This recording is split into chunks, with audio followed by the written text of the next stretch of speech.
We should be in business. Can you hear me okay? Hear you great. How you doing? Did you change? Awesome.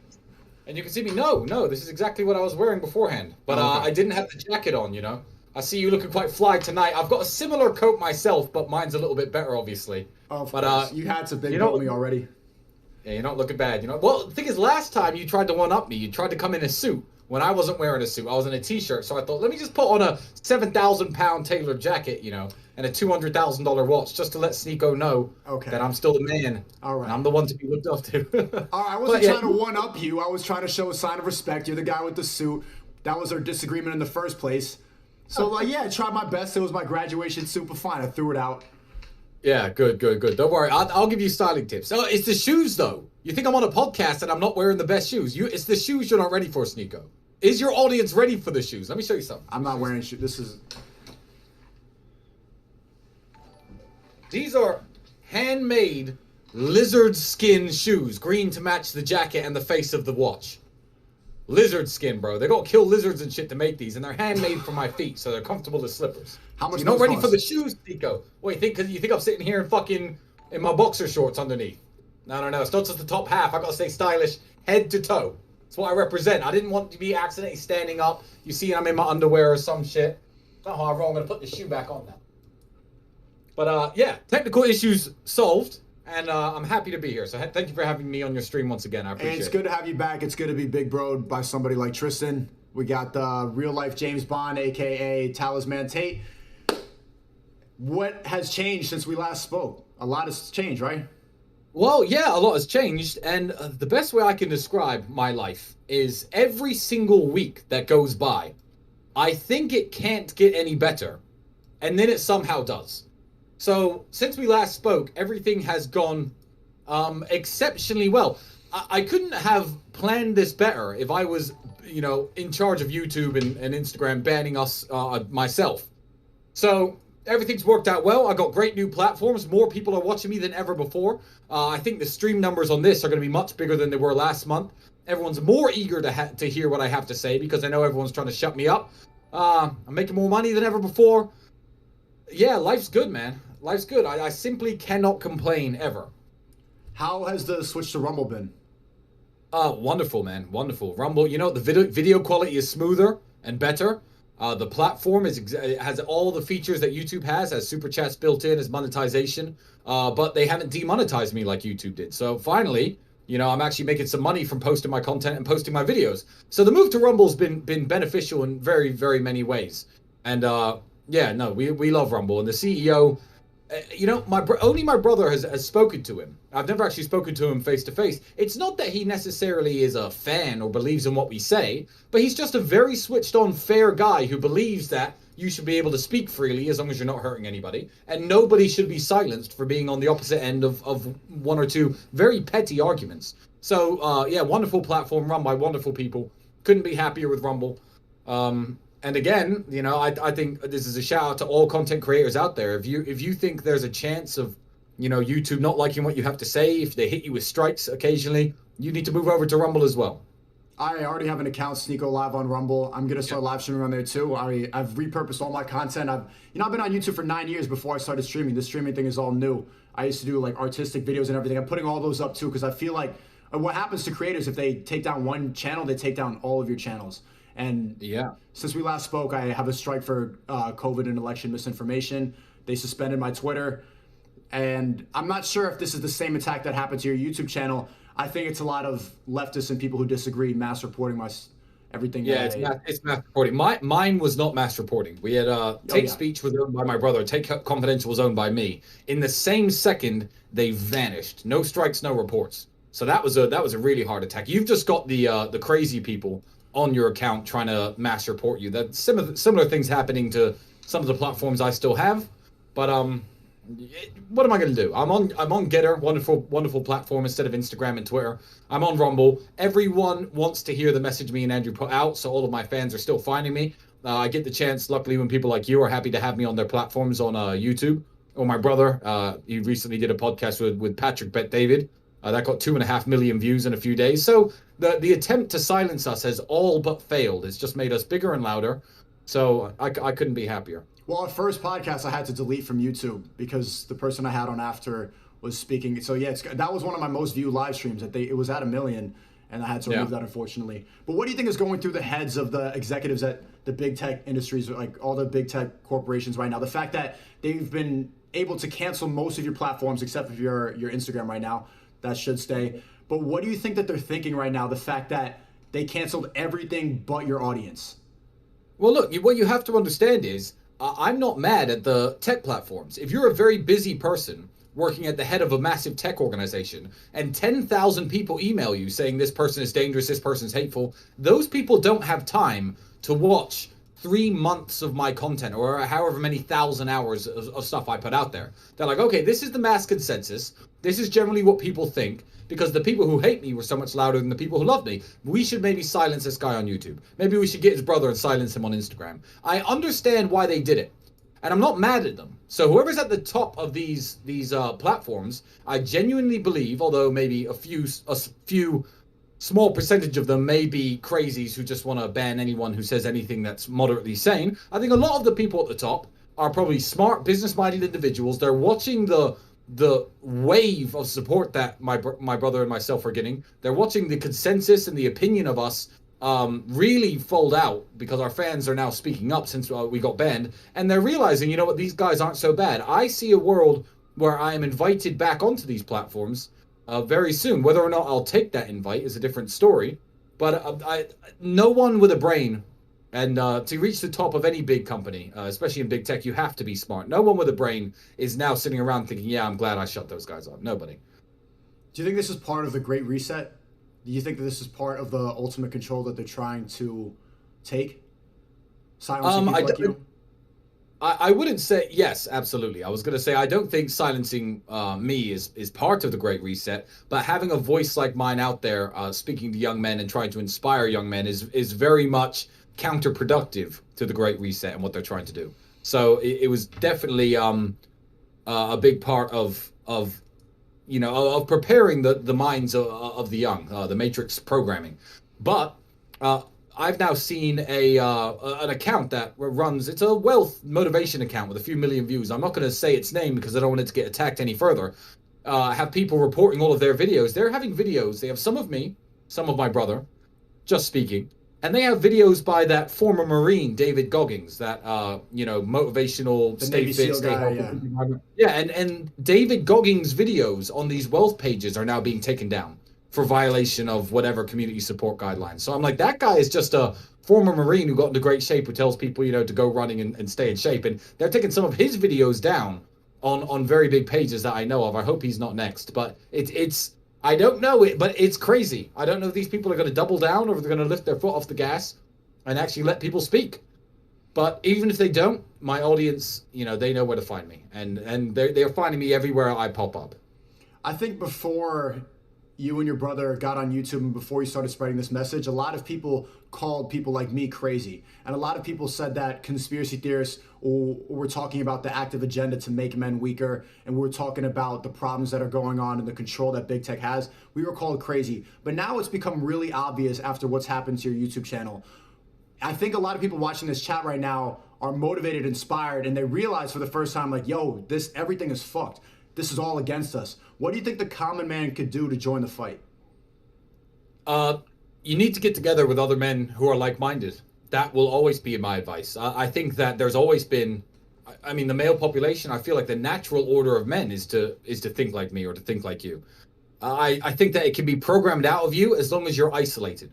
They want men lonely. They want men without girlfriends, spending all their time online, not, mixing with each other, not training together, not networking together. And if they can isolate you, then they can program you, and you've got no one there to deprogram you. It's one of the reasons that my brother and myself never fell at all for any of this, because we've always had each other to bounce ideas off of, to call bullshit when we see it on television. I think the best thing you could do is find some like-minded men and team up, like very much like drug addicts and alcoholics have their sponsors. You know what I mean? They'll get together in their Alcoholics Anonymous meetings and they'll team up in a group of 3 or 4. And whenever someone feels like drinking, they'll call the other one. I'm not an Alcoholics Anonymous advocate. I think that you should obviously control your drinking habits. I'm drinking beer right now.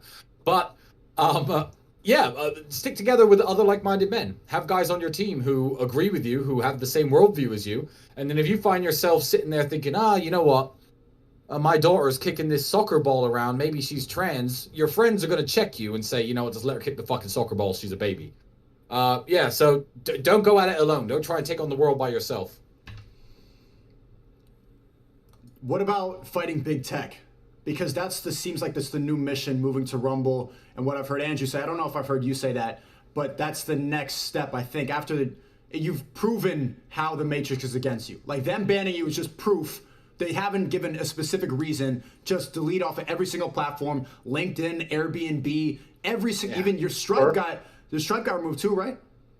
Yep, my Stripe, some banking apps that I have as well, just nuked out of nowhere. A UK bank account I had got shut down at the same time. We're dangerous people, so we're not allowed to do anything apparently. So it's just literal proof. They all work together. So exactly, it's the Chinese social credit score system, and it's right here in the West, but it's underneath everybody's noses, and nobody realizes yet. But when they come for you, you're going to realize it's very real. But I would say I'm not trying to. What's ironic is this, and the God's honest truth is, I was living a great life before I came on YouTube. My life was very fun. I was a high net worth individual already pushing supercars, already living very well. And I thought, you know what, Andrew, let's just get a cameraman and stick some of our stuff on YouTube. I was just trying to show videos of me drinking and driving cars and having fun with my friends and going on vacations. That's all I wanted to do. I didn't want to engage big tech in any kind of war. I wasn't trying to break the monopoly of big tech because I honestly didn't care. It wasn't anything that it wasn't a game that I had any skin in. However, now I just feel like who better than myself and my brother to do this? Like, though, it's almost like we've been chosen for this fight because we didn't do anything wrong. We never said anything wrong, and we became, very, very popular. A lot of people wanted to hear what we had to say, and they axed us after we spoke for years about how they're eventually going to ban us, how the Matrix wants to silence people like me. So I was proven right and vindicated. And now all eyes are on me. So I have to take up the sword, unfortunately, and it's a battle that I'm winning. And even if I'm not saying I'm going to make Rumble as big as YouTube. I'm not saying I'm going to make Getter as big as Instagram. I'm not saying any of these things. What I'm saying is I'm going to prove that there is a bridge to cross to stay relevant when you get banned. It's no longer going to be a fatality that ends you in your existence. Me and my brother are opening up the pathways and opening up the paths and the bridges for people to know, okay, if this platform doesn't like what I have to say, if they're anti-free speech enough to silence me for giving my opinion, then I'm going to do what the Tates have done. So I'm just leading by example. So I've taken up the fight involuntarily. This wasn't something I really wanted to do, but I'm glad I'm doing it. So. How do you deal with all that insane pressure? What I want to ask you more about later is like dealing with hate online and stuff like that, but it's really dawning on me how this is so minor, like having a bunch of soy boys and feminists attack you and report you. It's just minor compared to having all of big tech wanting you to be erased completely, and you don't even seem like you care. When you call me up, you're like, I'm gonna go to Croatia and I got a yacht, and you're there with a bunch of girls and just you're chilling. How does that not stress you the fuck? I don't get it. You know what?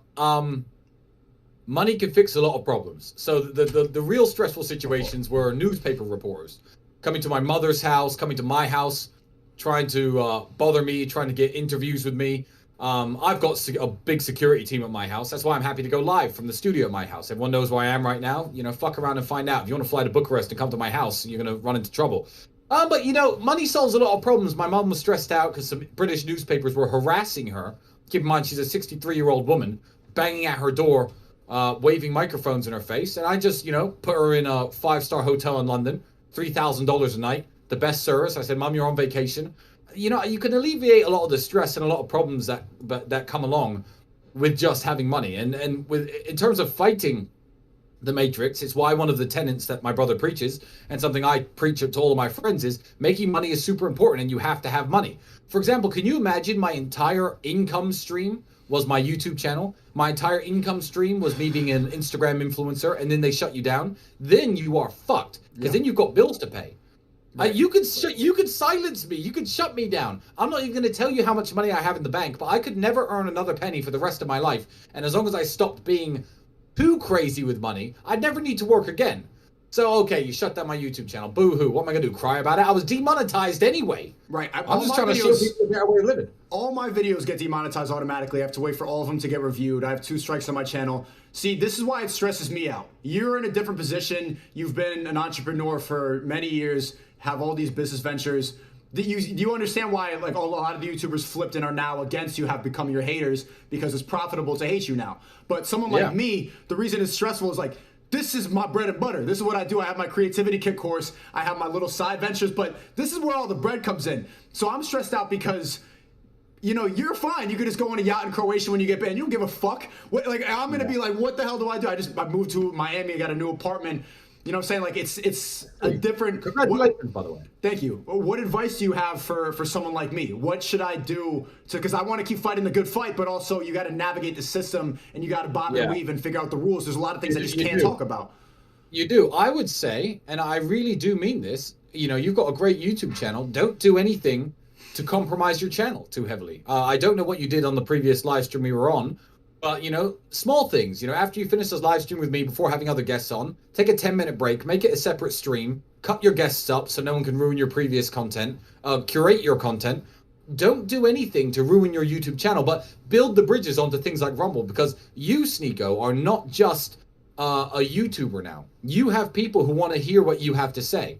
And if you were banned from all social medias, if people heard that Sneako was in Central Park, New York City, preaching, you'd have 30, 40 people show up to listen to you speak from a fucking megaphone. So try to be the kind of guy that people don't watch for negative reasons. You're already not, but people are watching you because they like to hear what you have to say. So stick to that, and your crowd and your people will follow you anywhere you go. I was saying this, I could have streamed, when YouTube first banned me, I could have fucking streamed live on fucking Pornhub. And my fans and followers would have just clicked on Pornhub.com and watched me. They didn't care where I was. They wanted to hear me speak. So you're doing all the right things already. Also, you're networking very well. I mean, you're friends with me. I've seen you on Fresh and Fit. You're friends with some very big guys. So if that ever were to happen to you, you've got avenues to still, you know, keep your face out there, just as I do with you. So everything's going fine.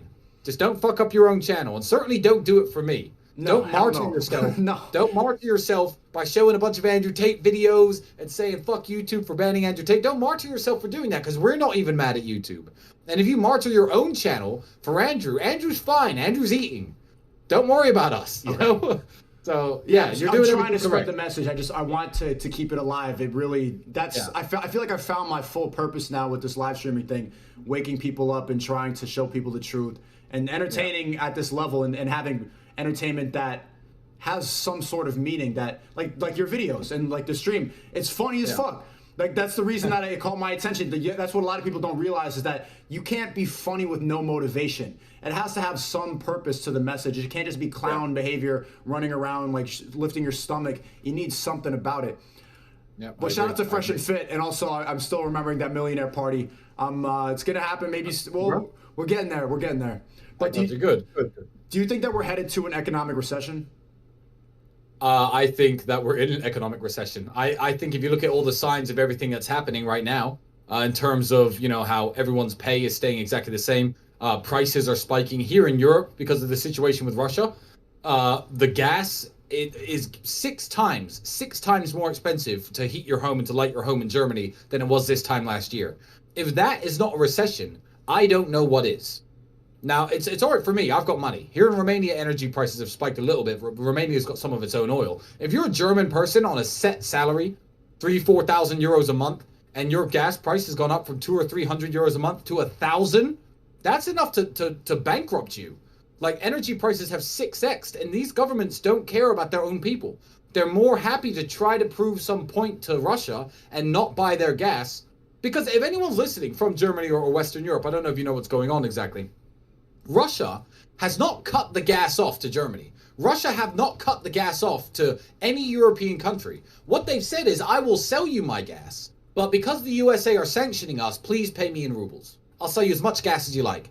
Germany is trying to be defiant, say, no, we're not going to cave into Russia. And the normal German man is paying 6 times more for his energy than he was last year. And the German government, it's filled with a bunch of rich pricks who are all multimillionaires raising their finger to Vladimir Putin. But the normal German person who has to fucking feed his family is getting wrecked. So yeah, I think we're in a recession right now. I mean, certainly in my lifetime, I've never seen anything this bad. And I'm 34 years old, man. I'm this is like half a human lifespan, and I've never seen anything this bad. Worse than 2008. So I don't. Yeah, you know what? Yeah, this is terrible. This is worse, and something bad is going on. And if people can't see it, and they're talking about, oh, do you think we're heading for a recession? I mean, the U.S. government didn't they literally change the definition of what a recession was to say that we weren't in one? I believe the definition of a recession was declining GDP per capita for 2 quarters in a row or something like that. And they've scrapped that definition and said it's 4 quarters, not 2. They've literally changed the definition of recession so no one can say that we're in one. But we literally are in one, which is why I always say to everyone, make more money. I don't care how you do it. Work 2 jobs.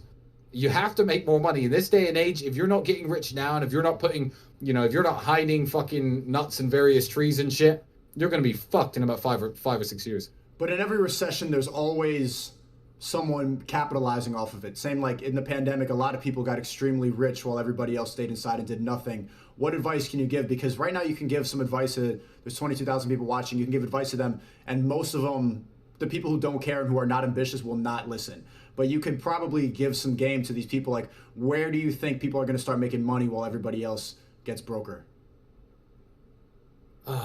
See, I don't like to give financial advice as such. I don't like to tell people, I think you should do this, I think you should do that.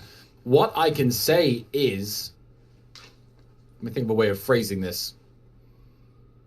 What I can say is, whatever it is you're doing, try to make yourself less dependent on the government. Wherever you are, wherever you live. I remember everyone cheering about stimulus checks when they were locked in their house. Oh, I got $1,400 for free. There is nothing... there's nothing to be proud about when you're receiving handouts from the government, and that's what's keeping your head up above the water. If you have a business with big government contracts, expand. If you make a lot of your money because the government is paying your company or yourself, expand. Because I'm telling you, trying to rely on the government to feed you with handouts is just going to make you more and more dependent. And then when the government want to impose new rules, when they want to fuck with you a little bit more, poke you with that stick a bit more, there's nothing you can do. So try and become a bit more self-sufficient. Make money online. Make sure some of the money that you're making online is coming from other countries, whether you're selling fucking merchandise or Amazon stores or whatever it is you're doing. Try and diversify your sources of income, because if you try to lean too much on the government, and there are governments in the world right now who are doing that. Here, I'll give you some money, stay in your house. Here's another check. Don't worry. Here's enough to buy groceries. What if the government decides to stop giving you money? What are you going to eat? Nothing. So, stop your dependencies on anything. The government, fucking your family, stop being dependent on others and try and be self-sufficient. How much of the money do you make right now is coming from the internet? Like, what percentage? It's a hard question. It's a hard question because it depends what you mean from the internet. I would say crypto counts, YouTube money counts, but... Yeah, so crypto accounts don't make me money. I'm not a crypto trader as such. I'm friends with some very good crypto traders, and I'll fuck around a little bit, but I just have crypto. Mm-hmm. I just have it, and I spend it, and I use it, and I store it. So I'm not making any money from crypto. I'd say maybe 50-50. Maybe 50% of the money I'm making are real world tangible businesses that you can visit and pay cash at, and the governments and they're licensed with governments, etc. Maybe 50% of my money comes from online sources, but it's hard to define exactly what online means and what online doesn't. But again, 50-50 is very good, because if the governments in the various countries where I run physical businesses or franchises want to shut me down, good, I've got my internet money. If the internet wants to shut me down, good, I've got the other money. Plus I got so much fucking saved up I can't spend it. So I'm good. I've insulated myself. But I've been saying the same things, and my brother has been saying the same things for maybe 5 years online. So 5 years ago, I was just about a millionaire. Just about. And we were saying all the same things 5 years ago before anybody saw any of this coming. Watch back through the old Tate Confidential episodes or the old Tate Speech episodes of my brother preaching. We were saying it for years, but while we were saying it, we weren't just sitting there with our dicks in our hands. While we were saying it, we were thinking, oh, fuck, we need more streams of income. Fuck, we need to make more money. Fuck, we need to put money here, put money there. Open businesses here, open companies here, get another passport from XYZ. So we were preaching it and we were doing it at the same time, which is why now shit's hitting the fan. Me and my brother stand before the world as I mean, I'm not going to tell you how rich I am, but I'm certainly a multi-millionaire. And we're fine. But it takes years of work. It's not going to be an overnight fix. What's the biggest change? What's the biggest shift people can make in order to become that successful? Do you think it's the mentality? Is how open-minded or strong you are mentally the biggest factor to becoming an entrepreneur? The ability to deal with pressure. Me and my brother always say the same thing. The ability to deal with pressure. So if you can't deal with pressure, that's your fault. Put yourself through more hard shit. Get in the boxing ring, maybe. I don't know. I've been through so much stress and so much pressure in my life that running a business and running a company, it's easy. Right. I want to ask you that because you're a former European champion fighter. How do people not compromise their principles in the face of adversity? Which is probably what you face literally when you get in the ring with somebody else. There's adversity right in front of you, and whoever doesn't fold the most ends up winning the fight. But you could apply that logic to online, and I've seen it happen with so many of the creators that I look up to. They end up folding under the pressure. They end up selling out. They give up their principles, and they end up standing for nothing. How do you... Go ahead. And let's not give a platform to any of these nerds. But I didn't say their names, yeah. Let's not do it. But that fat guy you were talking about last time, yeah, someone was showing me some of his old stuff, and he was a no-holds-barred comedian who would, make jokes about feminists and all this kind of stuff. And again, totally folded in the face of adversity and money. I've just always, you know what? I think it's growing up in a bad neighborhood, having friends who you can't tell on, who you can't snitch on. I can't fold in the face of adversity. Even now, I can't be bought. I've been offered a lot of money to sponsor my Emergency Meeting Live podcasts by companies, and I'm not going to say their name because I wish them the best of luck making money, but companies where I don't necessarily think my audience will benefit from using their products and services. Let's say it that way. And I've turned down large sums of money because I know that the mind of a lot of young men, the minds of a lot of young men are very impressionable. And I've always been a very principled guy. For me, it's death before dishonor. I was never ever going to sell out or tell on my brother. Whether it be, if the police interviewed us or, if a girl asks questions about where he is at night. I've never been the guy to sell out or, snitch on my friends. And now that I'm up here, I'm making some very big moral decisions and people are saying, well, how are you doing that? I think I've just always been that guy. And if you're not, you need to change. If you're not, you need to just blink and cure your brain and snap out of it and try and become more principled because eventually it's going to catch up with you. If you're the kind of guy who folds in the face of adversity or, takes money he shouldn't to do something he doesn't agree with, eventually it's going to catch up with you and bite you in the ass. So I like to be able to sleep well at night. And I guess that's my answer. Yeah, kickboxing, okay, I guess. Yeah, there's adversity right in front of you. You have to hold on. But, I've lost some fights. Sometimes, you're tired. The weight cut took too much out of you. The guy's just better on the night and you get your face punched in. You get your nose broken like I have. It happens. But that teaches you lessons too. Sonny Faz, the guy who reacts to your videos with his mom, I think you know who I'm talking about. He said, for someone who doesn't have a brother like you do, what do you recommend a guy does to make a true loyal bond like that? I like that guy and his mom. I do. They're great people. I would say search within circles of people who you're not going to find one walking through the world at random. So I've made a lot of good friends from the War Room, which was an organization started by my brother, an organization I'm a big part of. Most of my good friends I've made recently have been from there. If you are in a situation where, even if it's an online community, even if they're fans of Sneako or me, making friends with people who have those interests in mind is at least a step one. It's a base level, this guy might be okay. But you don't have to have a relationship like me and my brother, which is a bit extreme. But certainly just be that kind of guy yourself. Be the kind of moral person yourself who's not going to tell on your friends, not going to snitch, not going to cause problems for your friends, always going to be, always going to have their back in a fight, always going to have their back in an argument. If you are that kind of guy, you'll be surprised. You'll attract that type of people because you'll be able to look into someone's eyes and see if they share the same morals as you. You will be able to tell when you look at somebody in the face. And I can look at somebody in the face and say, you know what? That guy would tell on me if we got arrested for something. That guy would try and fuck my girl if he got half a chance. I can see it because I'm the real deal. You can't fake the real deal. Why did Hustlers University / War Room succeed when 99% of courses don't? And what have you learned from building that business? I want to expand on that question. I have started my course, The Creativity Kit, and it's doing well. We have 1,000 members and we just went public. A lot of people are finding that type of relationship online now because, as you talked about earlier, they're trying to separate any type of conversation. You're supposed to stay inside. You're told to be scared. Don't interact with people. Stand 6 feet apart. They're trying to get rid of regular relationships. But a lot of people are finding it in Discord communities and finding it on like people online. You met my producer earlier. I met him from a Omegle. I was doing a live stream a year ago and he popped up on Omegle. And since then, he's like the person I talk to the most in the world. So I think a lot of people find it online. You're a little bit older. Do you think that it's possible for people to find those types of relationships in communities like Hustle University and War Room? And do you think that's why it succeeds? I think it absolutely is. And I think with running any kind of online community, the key to making it successful is not to put money or profit first. That certainly was not the model for the War Room. A lot of people joined the War Room about 3 years after, about 3 years ago. About a few months after it started, it was taking off at about 500-600 active members. My brother and myself, and a lot of people were still paying monthly for the War Room. We kicked half the members out.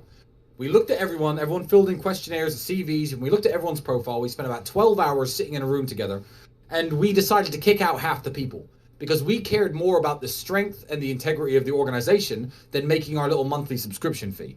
And that's why a lot of these organizations fail, because they're happy to just have people sitting in there talking shit, bringing the vibe of the group down and the power of the group down so they can make an extra, $100 a month.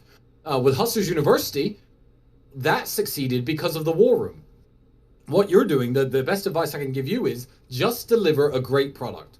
Just deliver a great product, because there was no way without the War Room I was going to find 18 millionaires who were going to essentially work and teach and train people and give their time away for a business that only had like 10 people inside of it and wasn't making any money. I had millionaires working for $300 a month at the beginning. So because of the War Room, I was able to deliver, a very, very good product. And I think that's the reason it's working. I think that's the reason it stays. Why do you think 99% of courses don't last, though? They're just not a good product? No, they're not a good product at all. Okay. They're not a good product at all. Most courses, courses get pirated and courses, lose their, people sell them on the internet for cheap. And, especially when you're just selling videos and PDFs and things like that. But online communities, they suck because, one, the leaders suck.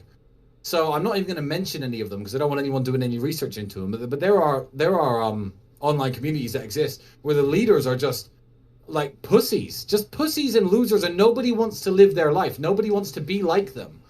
Me and my brother call them the what's the word we use? The goof troop.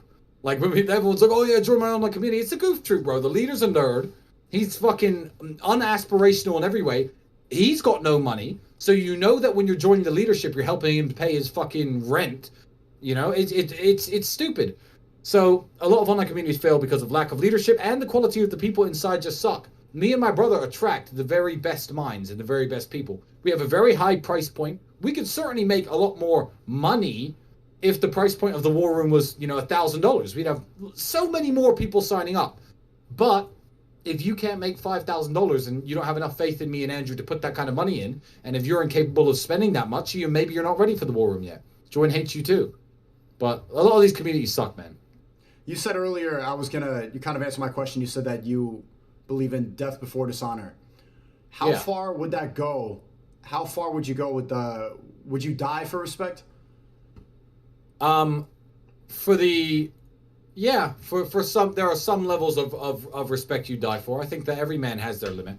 I could get super graphic and super ice cold and tell you what some of those examples were if I could think of one. But there are things that I'd rather die than have happen. And so that means with the utmost of my capability and my manhood, I will prevent those things from happening as much as I can, even if it means me dying. Everyone knows I've got a baby daughter. Someone said I'm going to take her away, or I'll kill you. I'd certainly, it wouldn't be a binary choice, but it would certainly be in my mind thinking I've got to fight these 5 men and try and kill them because they're in my house. Otherwise, they're going to take my daughter away. Yeah, sure, I'd die in that situation with a big smile on my face as long as I could prevent that from happening. So I think that every man has his lines that he doesn't cross. And one of those for me is don't fuck with my brother. don't fuck with my brother, because if you fuck with him, you're fucking with me too. Who else in the world does he have but me that he can trust on the same level? So if 10 guys with knives pull knives on my brother, then fuck it, we're both dying. But I'm gonna hurt someone before I go. So yeah, I think there are lines in the sand that, you know, people simply can't cross with me. And I think every man could truthfully say the same thing if he's a man of character. This you bringing up your baby daughter reminded me of a question somebody asked me recently in a debate. I was debating like a liberal, blue pill, I trust the government type person, and they asked me, would you be okay with your daughter dating somebody like the Tate brothers? And I paused for a while, and I was like, yeah. But then I thought back, and I'm thinking back, and I can't answer the question because I'm not a father, but would you prefer that your daughter ends up with a man who is monogamous, or would you be okay with your daughter ending up with the playboy? Well, it all depends on what you mean end up with. There are certain women I've been in my life. There are certain women I've been with in my life where I wouldn't want my daughter to be in their position. You know, we're just meeting casually. I take them out to dinner. We have a nice time, but I don't really treat them very seriously. But there have been women in my life who I've been head over heels in love with, and I've had other women on the side at certain times like this, I guess. You know, I'm over the playboy shit now, but certainly, if I met a boyfriend of one of my daughters somewhere in the future in 16, 17 years, and he was like me, I would just say, look, don't make her cry. As long as she's the main, as long as she's your main chick and she's your real girlfriend, and you haven't got some other main chick behind her back and she's just something on the side, I'd be more than happy for my daughter to date someone like me. In fact, I'd fucking prefer it, because most guys who aren't like me have something else wrong with them. I mean, you have to understand, 90% of men in the world are broken people. I wouldn't want my daughter with some nerd who's completely monogamous. Yeah, no, I don't like anyone but your daughter. He'd probably get caught with fucking all sorts of weird porn on his computer and shit. That's not the guy I want dating my daughter. The fuck? Can't defend her? Isn't a G? Can't show her a good life? Can't drive her around nice places? Take her to cool restaurants and nice vacations? Fuck those people. No, more than happy for my daughter to date someone like me, as long as he's serious about her. One thing I think that you've exposed and really opened my eyes to is how everybody accusing you of trafficking and just straight up lying every single day and trying to get you canceled for the lies that everybody in this chat has heard, is that probably it's a response to something else. Probably they got some dirt on them and they're just trying to put it on someone else because they feel a sense of guilt for doing what they did. And so they want to accuse somebody else so that they get people on their good side. Like, ladies, this one's for you. And that's all coming out now, but it's like, you know, oh, I'm exposing Andrew Tate. I can't possibly be some sort of sexual predator. I'm exposing Andrew Tate for consensually spanking his girlfriend who he was with for years and made 3 subsequent videos saying it was just play. You know, oh, I'm exposing him. I can't be a bad guy. Yeah, I think that's a very big, it's a very big part of why people do this. There's a very famous story. You're probably too young to remember it. And I'm not belittling you by saying that, by the way. You are actually just too young to remember it. But it was in the United States. It was a guy named the Reverend Ted Haggard. Look him up. Ted Haggard was an evangelical Christian preacher. And Ted Haggard spent all of his time doing these huge seminars. He was friends with the President of the United States at the time, George W. Bush. And he would do these huge seminars talking about how homosexuality is wrong, how being gay is evil, how they're going to burn in hellfire. And the male prostitute who he used to hook up with and take drugs with exposed him. And he wrote a book called I Had to Say Something. So he's just going around, you know, it's people who live in glass houses shouldn't throw stones, bro. And I've got no skeletons in my closet. Believe me, as famous as me and Andrew have just become and as fast as our blow up was, if there were any skeletons in our closet, they came out. Everybody would know about it. Yeah. They'd be out. People would know all the dirt on me. And there just isn't any. I'm exactly who I say I am. So, yeah. So one piece of advice. One piece of advice I think I realized seeing everybody accuse and just all the attacks on you is for the chat to really pay attention to who's accusing and who's trying to bring someone else down with accusations like that, because almost always it's them. Almost always. When you point the finger at someone else, 3 point back at you. You ever heard that? Yeah. It's like, I don't necessarily want to point the finger at anyone and tell anyone that they're doing something. You know why? Because the truth is, I don't know people. When people say, like, oh, what do you think about R. Kelly doing this or Michael Jackson doing that? People have all these, you know, questions about various things, or Harvey Weinstein. My answer is always the same. I don't fucking know R. Kelly. I don't know Harvey Weinstein. Don't know Michael Jackson. Never met the motherfuckers in my life. Why would I sit here and think, oh, I think they did, I think they didn't, try and weigh up the evidence where it's a bunch of testimony? I don't give a shit. I live my own life and make sure I'm innocent of crimes. I don't give a fuck what Harvey Weinstein was up to or R. Kelly. I don't give a fuck what they were up to. So I don't go around pointing the finger at people I don't know, because that's just dumb. If I was very close friends with somebody at one point and I found out they were doing some real fucked up shit, and I came to the defense of the people accusing and said, yeah, this guy's a fucked up person, you better believe I know what I'm talking about. So, but yeah, you know, the stuff that's coming out about some of the people that accused me, talking to girls as young as 13, that's just wrong. That's just bad. I mean, like, Andrew Tate consensually spanking a girl with a felt belt. The belt was made out of a material, by the way. And the girl coming out 3 times over the course of 6 years for 3 different videos, saying, yeah, that was just play, we like doing it. There are videos of her saying, do it harder next time. But the guy accusing was talking to a 13-year-old girl who eventually he had sex with when she was 19, and then he ghosted her. In fact, I've got something to say about that. To any of his fans, I'm going to mention him very briefly because a lot of his fans have you know, come forward to his defense and said, well, having sex with a 19-year-old isn't illegal. Now, let me tell you something. One, grooming a 13-year-old is illegal. Talking sexual things to a 13-year-old so she wants to have sex with you is illegal. No matter how long you wait, those messages are a crime. But even if, and this is a lesson to you, Sneako, because you're a young man and lots of young men watch you, even if you're a man in your late 20s or 30s, I don't know how old Daz Black is, I think he's 30-something, and you decide to have sex with a 19-year-old, let me tell you something, you have a duty. It's not illegal to have sex with 19-year-olds, but you have a duty to not be a fucking jerk. He's talking about danger to women, even if he met this girl when she was 19. He met her, fucked her, she was a big fan of his, and he fucking ghosted her and left her in the lurch. Let me tell you something. Young women, just like young men, are impressionable people, and they're trying to learn how to navigate life. They're trying to learn how to navigate the sexual battlefield and the dating market, etc. And if you have someone who's a big fan of you, who's 18, 19, 20, 21, and she's young and impressionable, and this may be one of her first dating experiences or one of her first sexual experiences, you have no fucking right, legal or not, to fucking fuck her and ghost the bitch and leave that stain on her opinion of men and leave that stain on what she expects from the dating world. You can't do that. That's just not okay. Be polite. Take her out for a nice dinner. You know, I don't know. Fucking just be nice to her, for fuck's sake. Yeah, be a gentleman about it.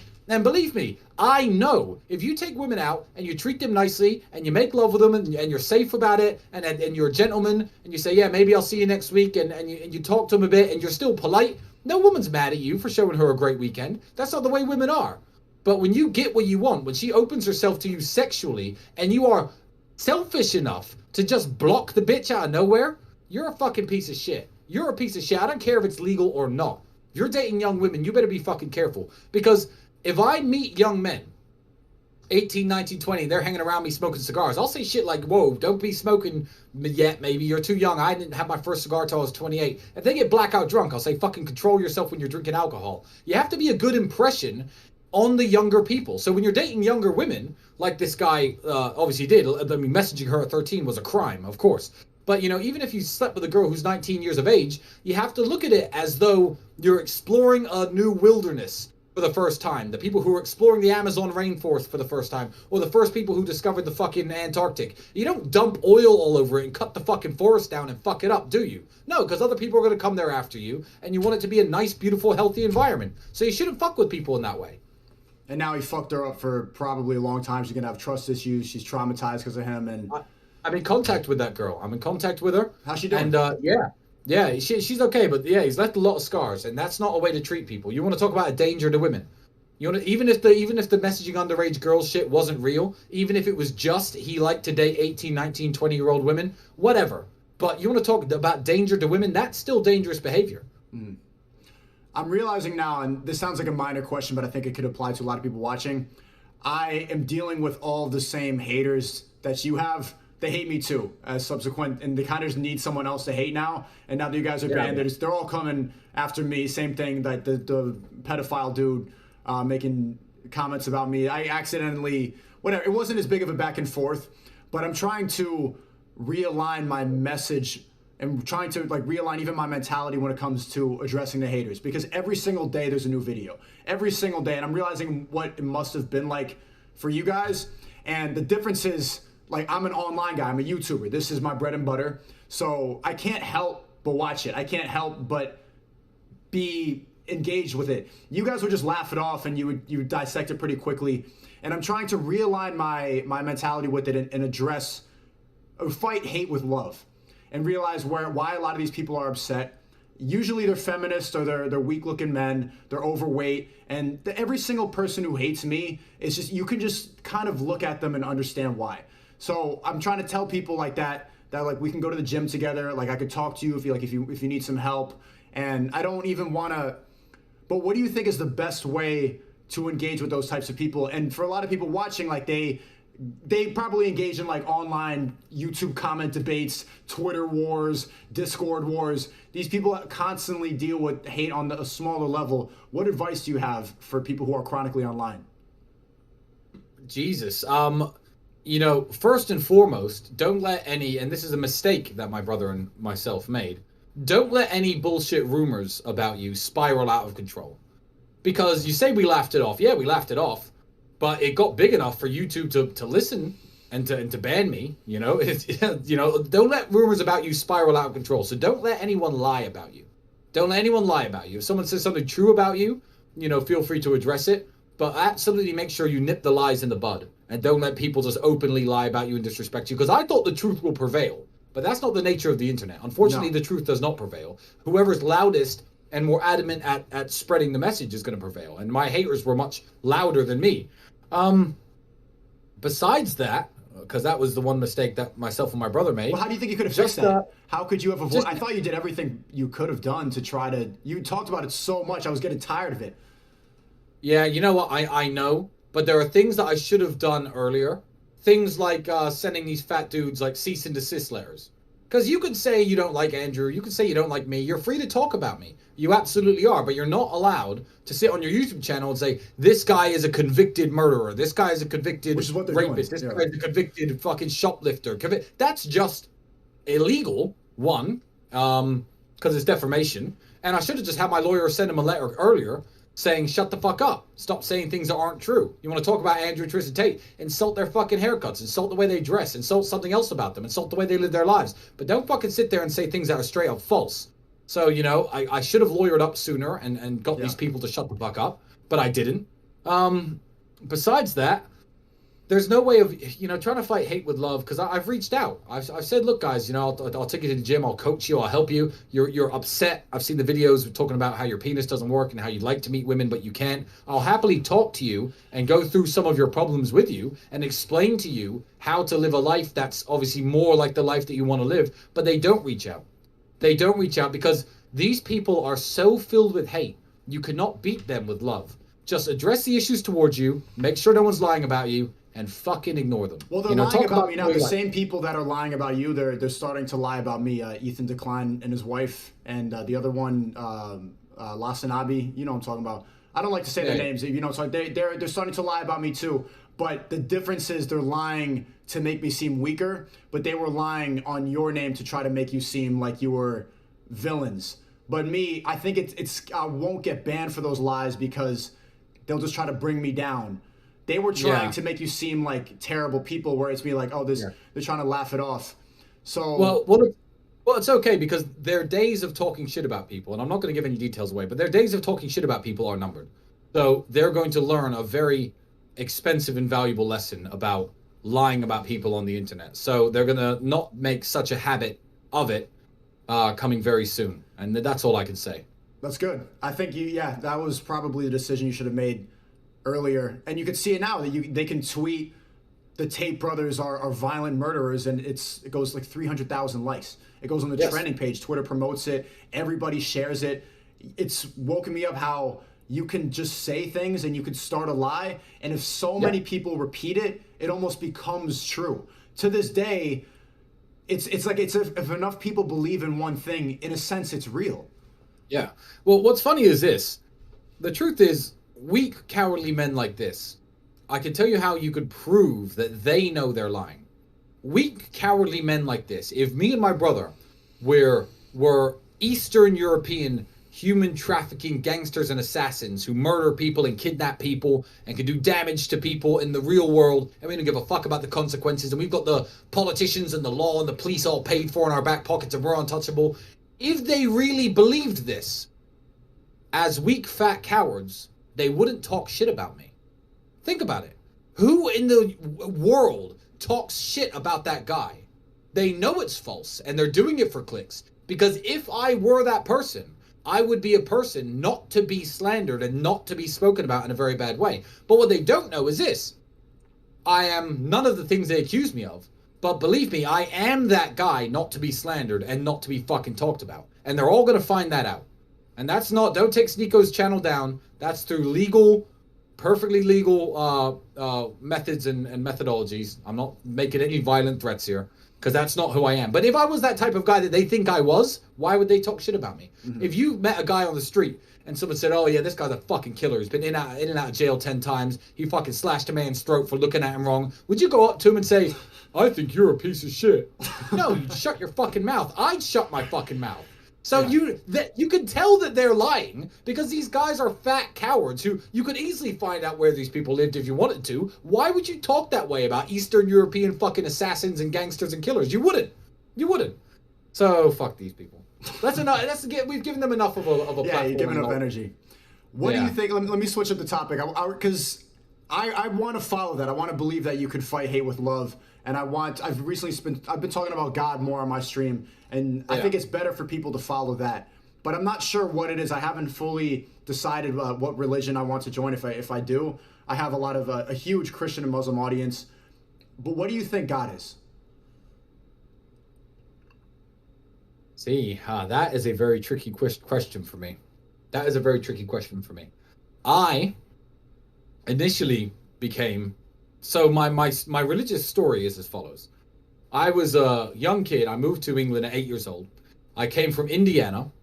Because I'm mixed race, and African Americans are overwhelmingly Christian. I used to go to those churches with the big fat black mamas clapping and singing and shit. Hallelujah. I was the whitest man, and I was the whitest little boy in those churches when I was a kid. And I wasn't educated on religion that much. When I was 8 years old, I believed that, like a lot of people in isolated parts of the world do, that before the internet especially, that everyone believed in God and everyone knew the story of Jesus and everyone was the same religion. I had no concept of what a Muslim was. I had no concept of what an atheist was. And when I was thrown into school in the United Kingdom, I was going to school with Sikhs, Muslims, Hindus, etc. And I was like, whoa, these people believe in a God that's not God, the real one? That's fucked up. So as a young kid, I read the Bible, I read the Quran, I read the Guru Granth Sahib, the Sikh holy book, and I used to engage in debates with the Muslim kid. I remember his name was Waqas. Shout out to Waqas if you're watching this. And I used to engage in debates. I'd tell him why his religion was wrong and why mine was true, and he'd tell me why his religion was true and mine was wrong. And we'd have these debates in school, and I eventually found myself slipping into atheism. I became an atheist at maybe 12, 13 years old. Me too. I no longer cared for religion. And I believed that, religion wasn't for me, and, you don't need God in your life to live a very happy life, until I started to look around at what other atheists were doing. Imagine joining a team of people, essentially, and looking around at your teammates, and you see people bragging about how many abortions they have, people with fucking purple hair talking about how being a minor attracted person, or as I like to call them, a pedophile, is a sexual orientation. And I was looking around at how atheists were behaving, and I thought, whoa. Maybe I've missed a trick. Maybe there was something to this God shit that I dismissed as a young boy. And I did further research. And I don't believe that any holy book that I've read in the world, I'm not trying to offend Christians, Muslims, Jews, Sikhs. I don't believe any holy book that I've read in the world is perfect. I believe that they're all man's interpretation of the thoughts of God, certainly. And I'm an Orthodox Christian now because I live in an Orthodox Christian country. This was the religion that was most accessible to me. It was it's where the churches are. It's where the priests are and the pastors are. I made a bunch of friends within the Orthodox Christian Church. I spent a lot of time in Dubai. I have a massive respect for Islam. I look at the way that their daughters behave, the way that they run their families. The same with Orthodox Christianity, the way their daughters behave, the way they run their families. I'm like, there's something to this. This is so much better than atheism. Yeah. I can't advise you on religious matters because I'm not a religious scholar. This is not a religious question, Ed. I don't mean to cut you off. Yeah. I don't think it's a religious question. I think it's more of a philosophical question, because my journey to finding God was pretty much exactly like yours. I grew up Christian, and then I became an atheist because I was a big debater kid, and I was like, why is the priest going to tell me all this stuff? He has no life experience. And then the same thing, I just left New York City, but New York City is a very godless place. People running around with purple hair, like literally doing dances for how many abortions they've had, and they're changing their gender. The Pride Month too is like one of the biggest sins. If you think about it, Pride is one of the biggest sins. They have a whole month to celebrate it. So there's all this godless behavior, and you're seeing how it's changed. And so I would say my journey to finding God's the same as yours. I look at religious people and I'm like, there's something to this. But I'm conflicted, because I think of something like God, and I think of how religions call it, like God is the Father, and we're supposed to fear God. And even in my head, like the fact that God has a gender makes no sense to me. I think of it as a spiritual thing. So I'm wondering what you define God. I think God is everything good in the world. God is love. God is the connection between people. Is that what you think too? God is powerful, and I know that a lot of people watching this will be atheists, so I don't want to tell anyone what to believe in, and I don't really want to talk about my own personal religious convictions that much. So let me just give a message to any atheists out there, or let me give you a message to my previous atheist self. I would certainly say this: God is powerful. God is absolutely and ultimately powerful, and whether he is real or not, before you start looking into what God is and trying to find God, look at the power of God. Look at how God influences societies, influences people, creates better people. God's power is certainly real within all of us, if you let it in. And I don't want to talk about my own personal religious convictions too much, but yeah, God is powerful, and God very much is real, whether you want to believe in him or not, because I've seen it. It's probably that's all I can do. The best way to raise a child is with some sort of religious morals. But I just personally ask you that if you want to talk about something else. But I just personally ask about that because that's the same reason that I try to. I just see all the good that it does, and I acknowledge that as the right thing to follow. But I still struggle trying to find some sense of what is this really? What is God? But I understand. Yeah, it's a tricky question. For me, I'm a Christian. I have a massive Muslim fan base, and I have a lot of young Muslim kids who follow me and ask me for advice, etc. And what I always say to them is this, and I mean this with all of my heart. I know Muslim religious scholars, and I am not one. I respect Islam massively, but if you want to learn about Islam, or if you want to follow Islam, I am not your hero, because I'm not actually a Muslim. I respect the fuck out of you. Let me handle the people who dislike Islam. Let me talk to the Christians and the Jews and the atheists who dislike Islam and talk them round. If you want information on your own religion and people to follow, there are millions, thousands, hundreds of thousands of Islamic scholars who know much more than me, who can educate you on your religion much better than me. I'm a Christian, I follow Christianity, and I'd rather people ask me about that. But, I love Islam, I love Christianity, and it's atheism sucks. Atheism's for nerds. Yeah, I don't want to be an atheist nerd anymore, because that's when I feel I had no purpose, had no direction in life. And this has given me more purpose and more. I feel more alive believing in God and believing in good. Yeah, I agree.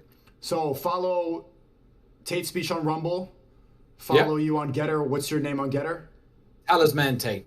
Talisman I'm still Tate. there on Instagram. I'm still there on Instagram for now, but we'll see how long that lasts. I promoted this stream on Instagram, so. Hey, thanks for the shout out again. I gained it's crazy how much the impact you have. I gained 6,000 followers in 10 minutes from your little shout out. That's absolutely the pull you guys have even after the cancellation is very evident, and I think they're scared. I think the big tech executives are starting to realize that they can't cancel the fan base, and it's inspiring. Especially they're gonna have to do something because now they can't cancel anyone. It was such a high profile cancellation, and it was so big and so full force that now can they cancel anybody? If anyone on YouTube gets off, everyone's gonna know. All the young men of the world are gonna be like, okay, I can find that guy on Rumble. Okay, I can find that guy on Getter. That's what they're gonna now know.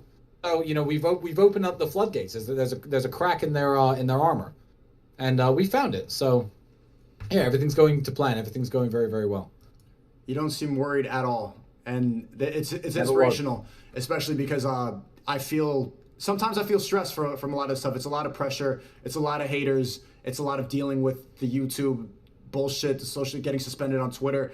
But seeing how you have just smoking your cigar, you literally, I could see it. Like it's not an act at all. You really genuinely don't give a fuck. And I'm gonna get to that point. And I'm gonna hold you to that millionaire party. I told you, make $1 million in 1 year, I'm gonna throw your party. It's gonna be off the fucking chain. You've seen little bits of Tate Confidential. You saw the footage from the yacht last week. Yeah. And I know how to throw a party. Believe me. I'll be there. And anything you want to plug? Anything else you want to say before I let you go? No, not really. Not really. If there's any good super chats, I'm happy to stick around and answer a few questions. Yeah, but there are some good super chats. I set the whole night aside, so if there's any super chats, I would just say yeah. Let's keep going. Man. Let's keep going. Fuck it. Fair enough. We'll do some super chats, but yeah, let me do my plugs before I go. Anyway, I'm gonna say, look, don't just go to Rumble to find me. Check out Rumble as a website. Don't just go to Getter to find me. Check out Getter as a website, because a lot of the people who were banned and silenced, under the radar, it wasn't so high profile, it wasn't such a big story in the news. People who you need to hear from, people whose opinions that you perhaps need to hear, whether they be true or false. They are on platforms like Rumble. They are on platforms like Getter. So check it out. And if you're a content creator and you feel like you ever want to talk anything about, I don't know, gender dynamics or politics or something that, the big wigs at the big social media companies might hate, make yourself an account. Start streaming there, I'll help you out. I'll promote you if your content's good enough. But I won't promote you unless you're my friend if it's on YouTube. Sorry. But they're gonna I don't know. I think they're coming around.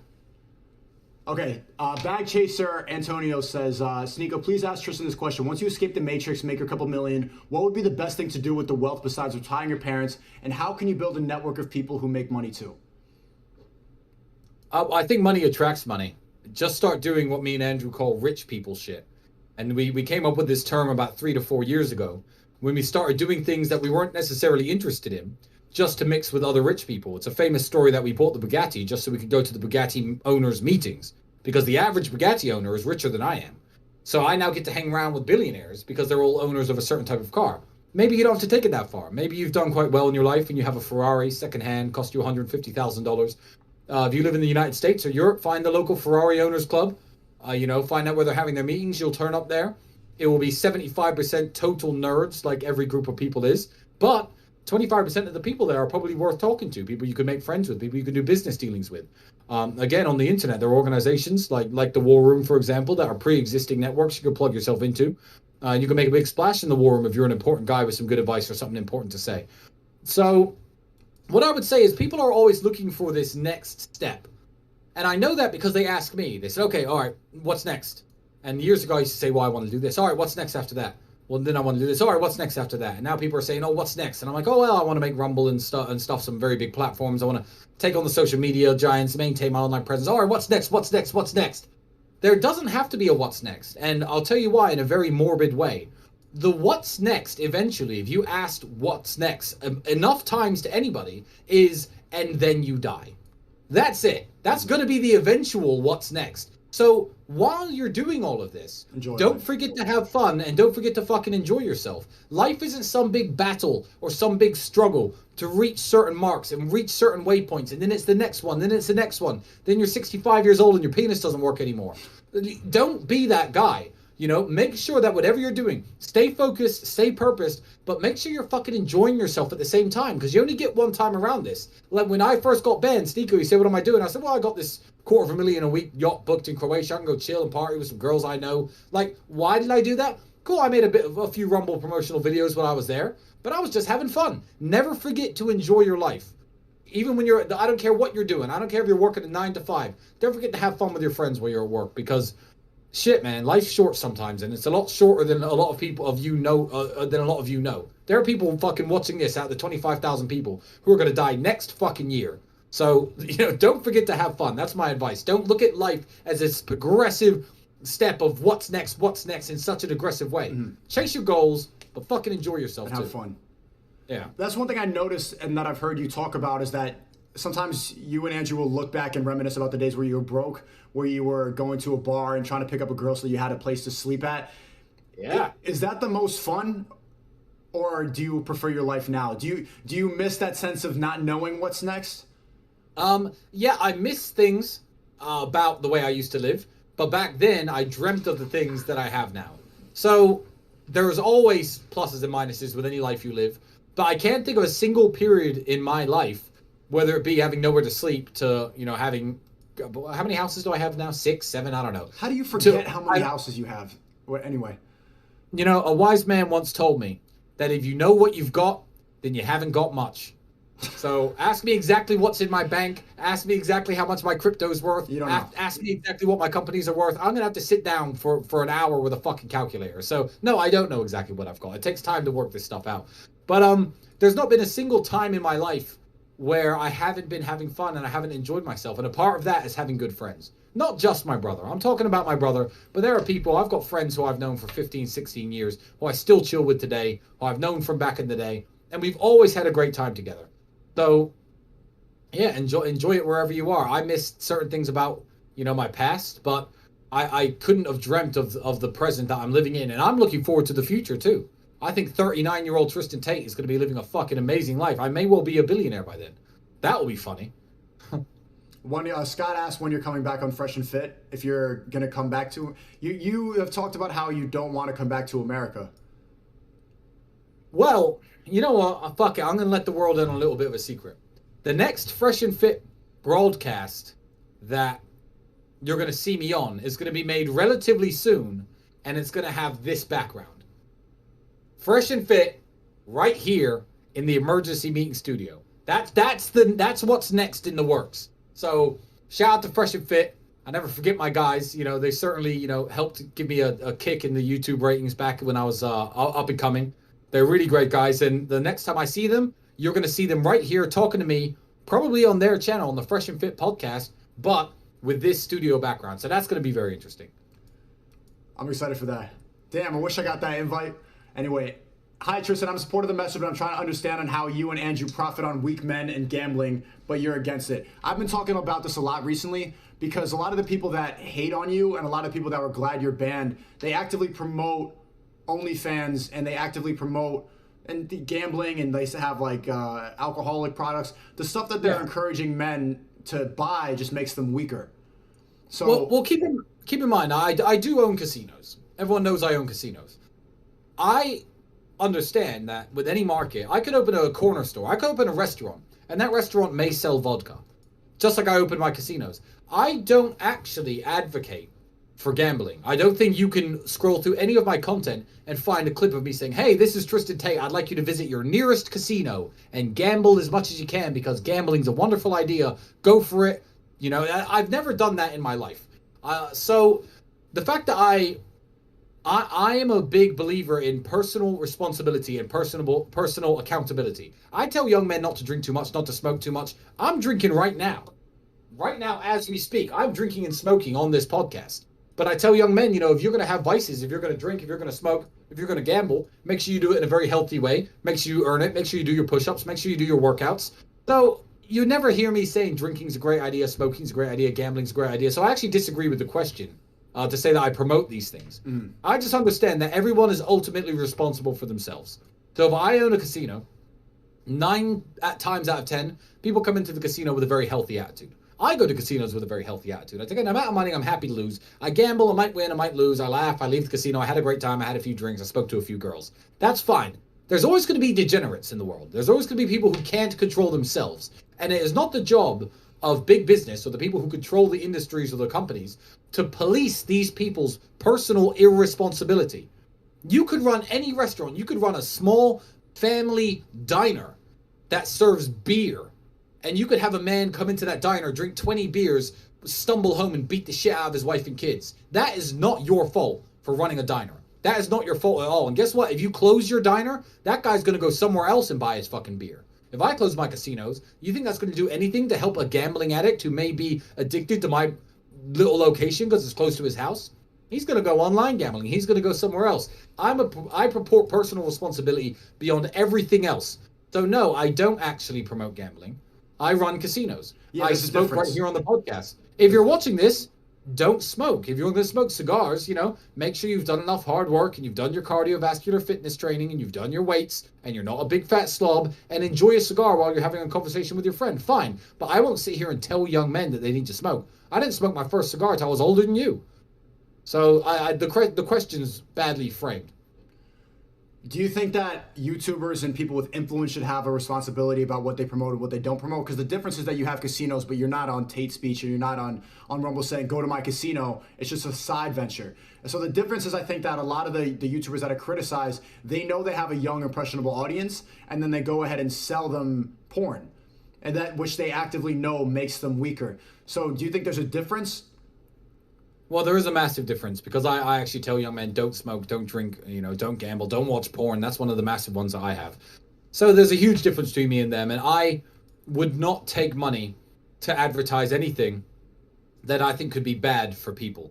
A massive example that I'm going to give out there right now is, do you know how many crypto coins have been made in our image? Top G coin, Talisman coin, Cobra Tate coin, and these people are running these coins. But I understand that there's no backbone behind these cryptocurrencies. And they've asked me for endorsements. They said, look, half the money we raise, I'll transfer to you. If I promoted a coin, I could get $100 million by telling young men to buy into a crypto coin, because young men believe in me. But my integrity is unquestionable, and it is not for sale. I'm not going to back a coin. As a multi-millionaire, where a young man who believes in me may put in $100 and take 99 out. That young man losing a single one of his dollars because he believed in what Tristan Tate told him is not acceptable for me. I could have jumped on any of these coins. I could have jumped on any of these NFT projects. I could have become the face of them. They're raising tens of thousands of dollars with my name and my image. And what do? I sue them. I send them cease and desist letters. I put it on my Instagram and say, these are all scams. Don't fucking buy into them. So yeah, I have integrity like no one else. And I will announce this very soon. An NFT project is coming. It's coming, but the NFTs are going to be free. Free. I'm not going to explain exactly how it's going to work, but limited edition NFTs that are sanctioned by me and Andrew are coming out, and they're going to be free. I'm making zero money from people buying these NFTs. It's just a fun project for collectors and people who like NFTs. But they're going to be free because I'm not going to sell anything for a premium price that may go down in value. I respect everyone who listens to me too much than to make a single dollar trying to fucking scam them. So yeah, some of these YouTubers, some of these streamers, etc. Yeah, it's a quick buck, but I don't think they have the backbone that I do. Mm. I thought you were already selling NFTs or having NFTs bundled up with the Top G merch. Yeah, that's exactly what it is. Top G merch, you're going to get a free NFT that goes along. That's what okay, so you know already. Yeah, if you buy a limited edition Top G t-shirt, or an Aikido t-shirt, or whatever kind of merchandise I'm selling, a free NFT is going to come along with that. So you have something that won't get worn down, won't get destroyed. It may go up in value. You may be able to sell it and trade it for other people who want to collect the Tate NFTs, but I've taken zero of your money for the physical NFT. And that's the only way that I can morally run a project like that. I'm not going to take thousands of dollars of Ethereum off some young kids and take a savings for a little picture of me. No, they have to be free. People ask what your stance on Judaism is, because you talk a lot about Islam and Christianity, but what's your opinion on Judaism? Do you have any? I mean, I don't know if you want to speak on anything besides Christianity. Well, yeah, absolutely. I mean, my opinion on Judaism is the same as my opinion on most monotheistic religions, in the way that I believe that I believe that a strict Jewish family is going to be run much better than a strict atheist family. So it's not the religion I subscribe to. It's not the religion I believe in. However, I believe if you were to take a random poll, let's take a religion that I really don't believe in, like Mormonism.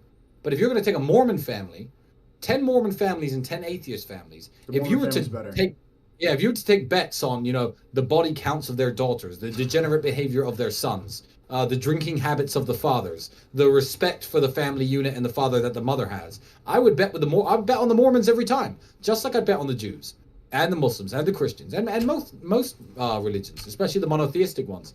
So a lot of people out there have this, I don't know if that question was put together by one of these people who are hoping I'm going to sit here and trash Judaism. No, that's never going to happen. That's never going to happen. No, I think they're just wondering because a lot of the talk is on Christianity and Islam, but I don't hear, and even myself, I don't speak too much on Judaism because I just don't really know that much about it, but that's besides the point. Well, Judaism is the foundation of the Christian religion, and the Christianity is the foundation of the Muslim religion. Yeah. You have to understand that the Muslims believe each other. Yeah, exactly. The Muslim religion believes that Jesus Christ was a prophet of God, but not the son of God. And all of the prophets that are spoken about in the Torah, from Moses and Noah, etc., they are spoken about also in the Quran and the Bible. So they're all they're all based on Judaism essentially. So I think it's very strange when I hear my Muslim friends or my Christian friends really trash Jews as bad people or stupid people when they put together the religion that became the building block of all of this. So yeah, no, I have nothing bad to say. There's beef between all of them though. The Christians and Muslims go at it too, just as much as the Jews and the Muslims. They all got beef, even though they would not exist without each other.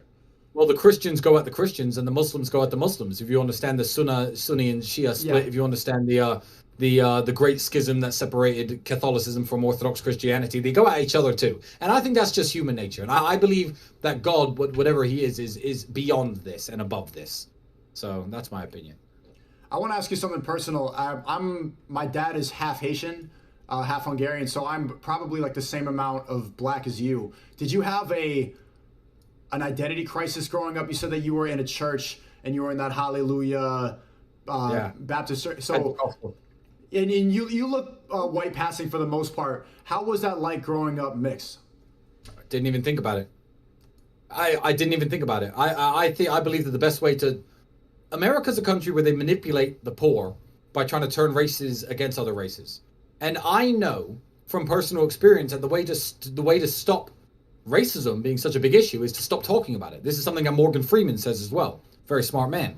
He's correct because I never felt like I'm the only white person in church. I only realized this as an adult. I was like, okay, this is my aunt. This is my grandma. We're going to church. They were black. My dad was black. My mother was white.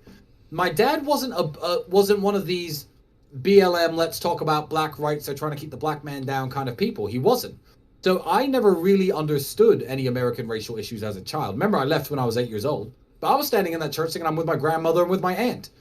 And all these people are our friends. And all these people are like, in what universe was I going to stand there and be like, shit, I'm surrounded by black people and I'm white passing? Like, it just wasn't a thing that was ever brought up. So racial issues, they come up when people talk about them. So I talk about racial. Yeah, exactly. So I talk about racial issues a lot. In my personal conversations. I don't think I drag that kind of stuff onto YouTube so much because America is the only true multiracial country really in the world. Even England, which is quite a mixed country. A lot of the black people and the brown people came over to England in the 1940s and the 1950s. America is the only country that was really founded as a multiracial country. The black people and white people arrived at the same time for obviously very different reasons. A lot of Latinos and Mexicans arrived at the same time for many different reasons. The natives were sadly got a bad end of the deal, but essentially the country was founded as a mixed race country, and I believe that everyone's American, and I just don't like talking about racial issues. A few of them annoy me, and I could speak about all sorts of things that are going to cause all sorts of controversies, but I just think let's just shut up about it and learn to see each other as fellow Americans. I think that's the way that America moves forward. Because when you look at countries like Romania, where there's no real racial tension, that's because everybody's Romanian. Everyone's Romanian, everyone kind of gets along, and no one wants to do any harm to each other. Americans need to get it through their head that they're all fucking American.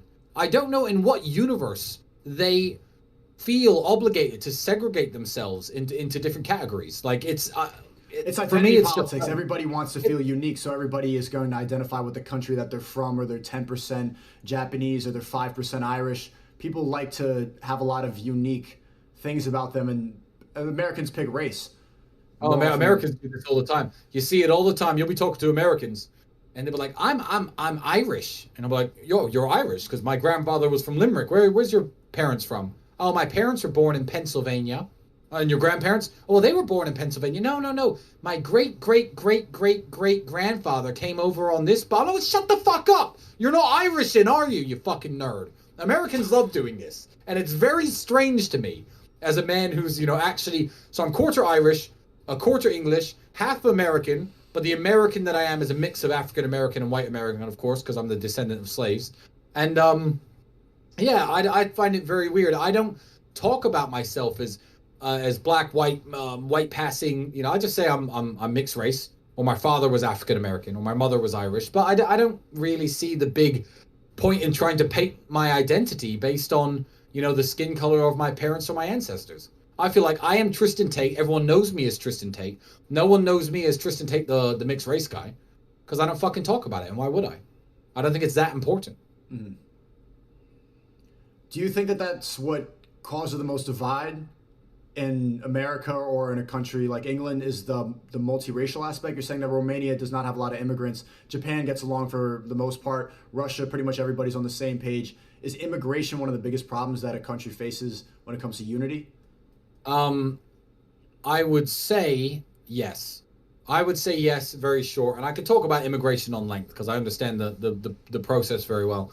I think the immigration policies of England were very successful because you have to understand a lot of the people who came to England weren't. I played this joke on my friend, cameraman, Jamaican ancestry. And I said, okay, so your grandparents are Jamaican and they came to England. He said, yeah. I said, so where was your granddad born? He said, is this a trick question? I said, motherfucker, you know me and I know history, so you know it's a trick question.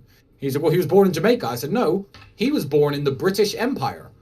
The British flag flew above his school. He learned to respect the English rule of law. He understood that England were the authority figures in Jamaica, and everyone respected England and the crown and tried to be English. So when England let their first wave of immigrants in, it was overwhelmingly successful because these people weren't really foreigners. They may have been black, they may have been brown, but they were from India, they were from Jamaica. These places were in the British Empire at the time. They had the same passport as someone born in London.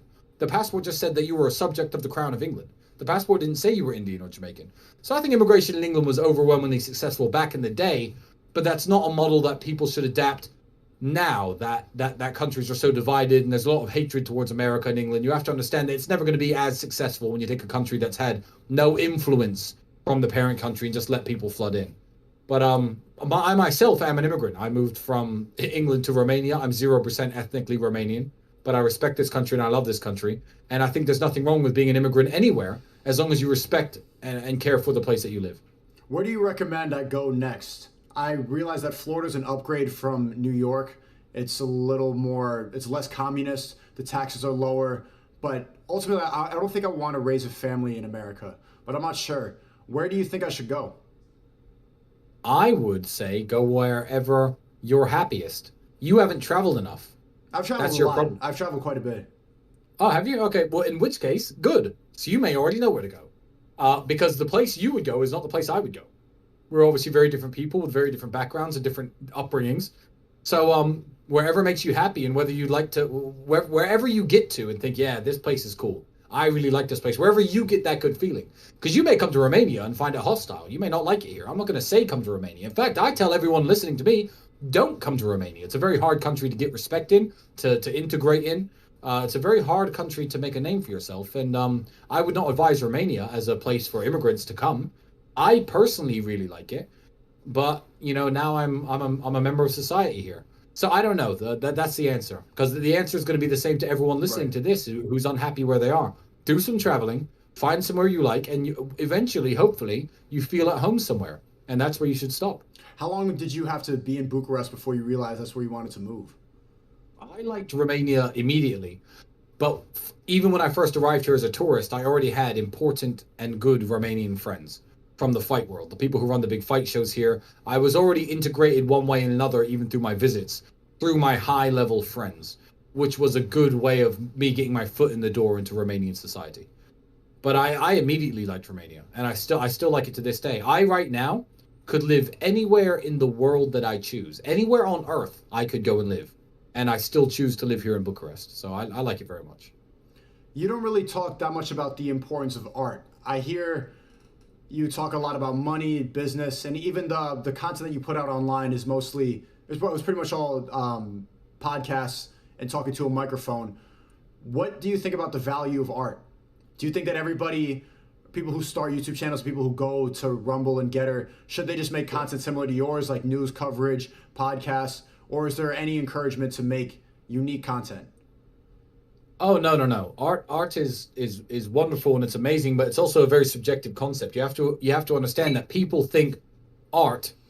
People have very different meanings of what they find art, of what they define art as. I can look at paintings all day, and I've seen some wonderful oil paintings here at the Romanian monasteries and the ones that the Romanian priests hide away. I've been given the tour. I've been very lucky to see some very amazing, valuable private art collections, but I'm just not an aficionado of art. Whereas I will look at the way vehicles are designed and look at cars and be like, okay, that's art to me. And it may sound stupid, but there are cars that I won't sell because I don't want the money, even though I don't drive them that much, because I think they look beautiful on my driveway. Like that red car on your Instagram, your assistant was pushing that little red car. I don't know what the hell was that. That is that little red car. You'll never see one of those unless you come to a former Soviet Union country. That is a Lada 1500. So back in the day, that's why I bought that car. Let's use that car as an example, because to me, that's art. It's art in lots of different ways. There's a saying, for art to be art, it needs to have no other purpose but to be art. And that car is fucking atrocious as a car. So I obviously didn't buy it as a car. As a man with Lamborghinis and Mercedes and BMWs and Bugattis, I don't need that car to be a car. But it's art in its design. It's art in the way it was put together. It's art in terms of the history behind it. You have to understand, every car made in the modern day and age, in the modern era, Mercedes make BMWs, they compete against each other. And the competition is what makes the cars better and cheaper and faster. And Aston Martin are trying to outcompete Ferrari, and Lamborghini are trying to outcompete Porsche, trying to make their cars better, a superior product, better ride quality, faster engines at the lowest possible price. And competition is what drives this amazing economy, and what drives, you know, the innovation of things like the automobile. The Lada 1500 was built in a time that I don't think will ever be replicated again in human history. It was built at a time when the USSR controlled all of Eastern Europe and Russia, and they thought, you know what, we need cars for the people to drive. Get some engineers, let's design a car. Okay, that's the car, make loads of these, and that's what the people will drive. There was no competition, the government was in charge of everything, and they pumped these little piece of shit cars out. And it's the story behind it that when I look at it and think, someone bought that in 1979 in Russia, shipped it to Romania. Some communist politician was driving it back before the fall of communism in this country. And now as a capitalist with millions of dollars, it's sitting on my driveway in between right now a Rolls Royce and a Mercedes. I smile every time I see it. So yeah, I buy things just because they're art, but I wouldn't necessarily buy a painting.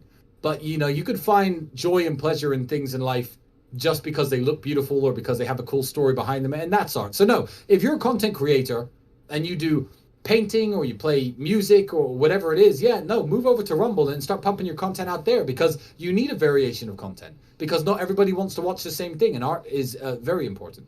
Did you ever have a misunderstood artist phase? I understand that you were really invested into kickboxing for a majority of your life, and now you're a businessman. But was there ever a phase where you wanted to be? I realize that I've talked to a lot of people like you, similar to you, that had a phase where they wanted to be a stand-up comedian or a piano player, or they wanted to be a painter, photographer. Did you ever have that, or you've always pretty much known what you wanted to do? I haven't always known what I wanted to do. No. But I've always known who I wanted to be. And I wanted to be the person that I felt I was becoming, and I wanted to be fucking rich. I'm not gonna lie. Wanted to be rich. And I got there. So I'm pretty happy about that. What drove you to want to be rich? Like, I think that's one of the biggest differences between, like, I pretty much agree with you, and I notice a lot of similarities in our life path, but I didn't even want to be rich for a long time in my life. And maybe that comes from the fact that I grew up more middle class than you. You grew up poor, and so that's automatically ingrained in you from birth to want to be rich, because it's what you don't have. But there was, like, up until recently, I really decided, like, I need to be rich. I need to get out of this. And you do. Maybe it's American broke. Like, I'm paying. I just made enough money to pay off my student loans, which was a big part of that. Like, that was so technically broke. If you look at negative money for a long time, if you look at all the debt that piled up, but maybe it's the illusion of not being poor. But for a long time, I was okay. I was living in an apartment in Harlem, and I just got out of Brooklyn. I was living in the hood for years, and I was fine with that. I just wanted to make my YouTube videos, inspire people, and then something flipped, and a lot of it was like content like yours, to be able to have enough freedom to get out of that. But why do you think it is? Do you think it was just growing up poor that you always wanted to be rich? Certainly growing up poor motivates you, but also it was not believing the dream that sold to a lot of people. I know lots of people in your position who did exactly the same things you did, went to university, got your student loans out. But the way the Matrix talks to young men and the way the Matrix programs people, and I'm going to give you an example of this in a moment, is very much that it's all going to be okay. Oh, yeah, no, Sneako, you're going to university, good. It's all going to be okay. Oh, you're going to get a good job after university, don't worry, it's all going to be okay. So people believe that they're going to end up in this wonderful position eventually, especially when they grow up middle class or in the West, or especially when they follow the prescribed life path set out by the Matrix. Get a good, get a job. Go to school, go to university, get a job. One day you're going to be on $250,000, $300,000 a year because you're a university educated person. I think that I've always known that that wasn't true. So I wanted to become rich because I never had this everything's going to be okay mindset. I looked at the people around me and how the adults around me were living, the full-grown men around me in my town were living. If anyone wants to go to England and take a walk around Luton Town Centre, you'll see how fully grown adults live. And the truth is, it's not going to be okay. And one of the biggest psyops that I see purported by the Matrix and just social media and online in general is you have people who are very smart people who do very well, who are already multimillionaires, telling everybody shit like, one of the examples I heard, it was a comedian, a black guy, and it was an interesting story. He was like, microwave meals are very terrible, and microwave meals never tasted good, but grandma's cooking always tasted much better, but grandma spent longer marinating the meat, etc., etc. But to some of you out there, if you haven't got where you want to be and you haven't developed into something beautiful, delicious yet, you have to understand some people just need a longer time to marinate. It was something like this. But this is all over the internet. Oh, don't worry. It's all going to come at the right time. The universe at the right time is going to bless you, and you got to stay patient, stay true to yourself, and it's all going to work out. This is a psyop, because 99% of people are born, live, and die in exactly the same income bracket. I mean, it's ridiculous. Someone who's completely flat broke will post memes like, some flowers take longer to bloom than others, so maybe I'm just one of those. No! Make yourself fucking bloom today. Because if you don't, you are going to be poor forever. You are going to be born poor, live poor, struggle your whole life, and you're going to fucking die poor unless you do something about it. And I've always known that. It wasn't necessarily being poor myself, because I was relatively happy poor. Me and my brother always had a great time. But I just knew that if I didn't do something to get rich, it wasn't going to come to me. No, not everything is okay. No, it's not going to happen at the right time. No, one day the universe is going to realize that I've been a good person my whole life and bless me with what I want from life. You have to go out there and take it. So I think that's a very important lesson. And I'd like all of you watching, when you see these memes come up, and you all know which memes I'm talking about, please comment on them and say, no, this kind of thinking is going to have you dying poor, because you're going to have no plan, you're going to take no action, and you're going to assume it's all going to come to you at the right moment. And university students are programmed with this. So I don't necessarily want to say you were programmed. You've certainly escaped the Matrix now. But when you're at university studying, you think, yeah, I'm at university studying, I'm getting my degree. What the fuck does that even mean? No, yeah. What the fuck? No, I knew it was a scam. I thought that I was like, I made all this justification. I dropped out. Good. I dropped out after 2 years, and the whole time I'm there, I'm like, well, I'll figure it out. I went to film school, and that's why I'm like, bro, I'm making videos on YouTube. Why would I go intern at a place and work for a studio to go be a TV camera operator? I'm going to be in here for 4 years to do this. I don't know, Rob. I've heard that Harvey Weinstein likes young Haitian boys. So. Come on, man. Oh, sorry. Nah, that's okay. I don't know.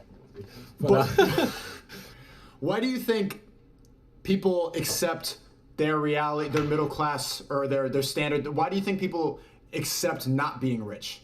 Do you think that it's all coping? Do you think it's all brainwashing? Or genuinely a lot of people are just going to be okay with that life? I think it's a mix of both. I don't think everyone's going to be okay with that life, because I believe if you had a magical time machine where you could peer into the future, and you were to show a guy who was complacent, chilling, likes to play video games too much, doesn't really have an action plan, is working some job, if you were to show him himself at 50, still flipping those burgers, he'd be like, whoa, that is fucked. I have to do something. I have to wake up. So if you're watching this podcast, this is that time machine right now. Stand yourself in front of the mirror if you are that person. Imagine yourself 30 years older. Imagine yourself fat, out of shape, bags under your eyes, wrinkles on your skin, gray hair. Imagine that man exactly where you are today. And if you don't like it, do something to change it, because it's complacency that damages people. And that's a mix of brainwashing and programming and, your personality. It's a mix of lots of things. But I think growing up really impoverished and looking around at the other adults, who are still I was 16, 17 years old working at McDonald's. I was working with people who were in their 40s and 50s doing exactly the same job as me. And I thought, whoa, this is fucked. I'm going to have to do something. Why did that click in your head? That clicked in my head really early too. And that was always my biggest fear, was being complacent and not having a life of abundance and not doing what I wanted to do. Why do you think most people don't make that realization? I don't know why most people don't. It came to me so naturally. My brother certainly helped. I remember once I was watching a YouTube video. It was a debate, actually. I can't even remember what the debate was about. And I said, I was maybe 19 years old at the time. My brother was 20. We were living in a one-bedroom apartment. We could barely pay the rent on. I was watching this debate. I said, whoa, Andrew, this debate is killer. You've got to come watch this debate with me. He looked at me straight in the face and said, Tristan, what the fuck do you care who wins this debate? We are broke. Turn it off. And I was like, you know what? That's a very good point. We're broke. What the fuck do I care about these two people debating X, Y, Z? I don't even remember what they were talking about to this day because I turned it off. Because he's right. We were broke. Andrew was a big inspiration to me as well because he was a lot more, as unhappy as I was with our current financial situation, he was a lot more unhappy. And it may just be that he was a year and a half older than me because I found myself when I reached the marks in age that he was, a year and a half later down the line, I find myself thinking and speaking in exactly the same way he was. But he was correct. Why the fuck was I watching that debate? You know, at least watching content like you and content like me is going to wake people up and encourage them to make positive changes in their life. That's the kind of content you should be consuming. But if you're watching a debate on, I don't know, the war in Ukraine or, you know, the England leaving the European Union, or even if you're watching, I'll go as far as saying even if you're watching an American presidential debate, and these two candidates are arguing and you're flipping burgers, bro, you're going to be flipping burgers whoever fucking wins. Turn it off. Do something else. How did you not get upset about hearing that? Because I've said similar things to my family members. Like, if we get into a pointless argument, it's like, well, you're broke. You're not successful. Yeah. And it hurts their feelings. And I mean, even I said something hurtful to my dad when I had my first six-figure. I'm going to be completely transparent, even though I said I had my first six-figure month, and I'm like, I just made more in a month than you make in a year. And when you say stuff like that, it hurts a lot of people's feelings rather than inspires them. When you heard Andrew say you're broke, why do you think that you were able to separate your feelings where most people are like, why would you say that? Well, I've never been an emotionally led person. I've always been objectively factual person. So if someone says to me, for example, I got a comment on one of my fucking photos on Instagram recently saying, "Oh, bro, your hair's receding," and I'm like, I'm 34 years old. Yeah, my hair's receding. Oh, I'm 34. Like what?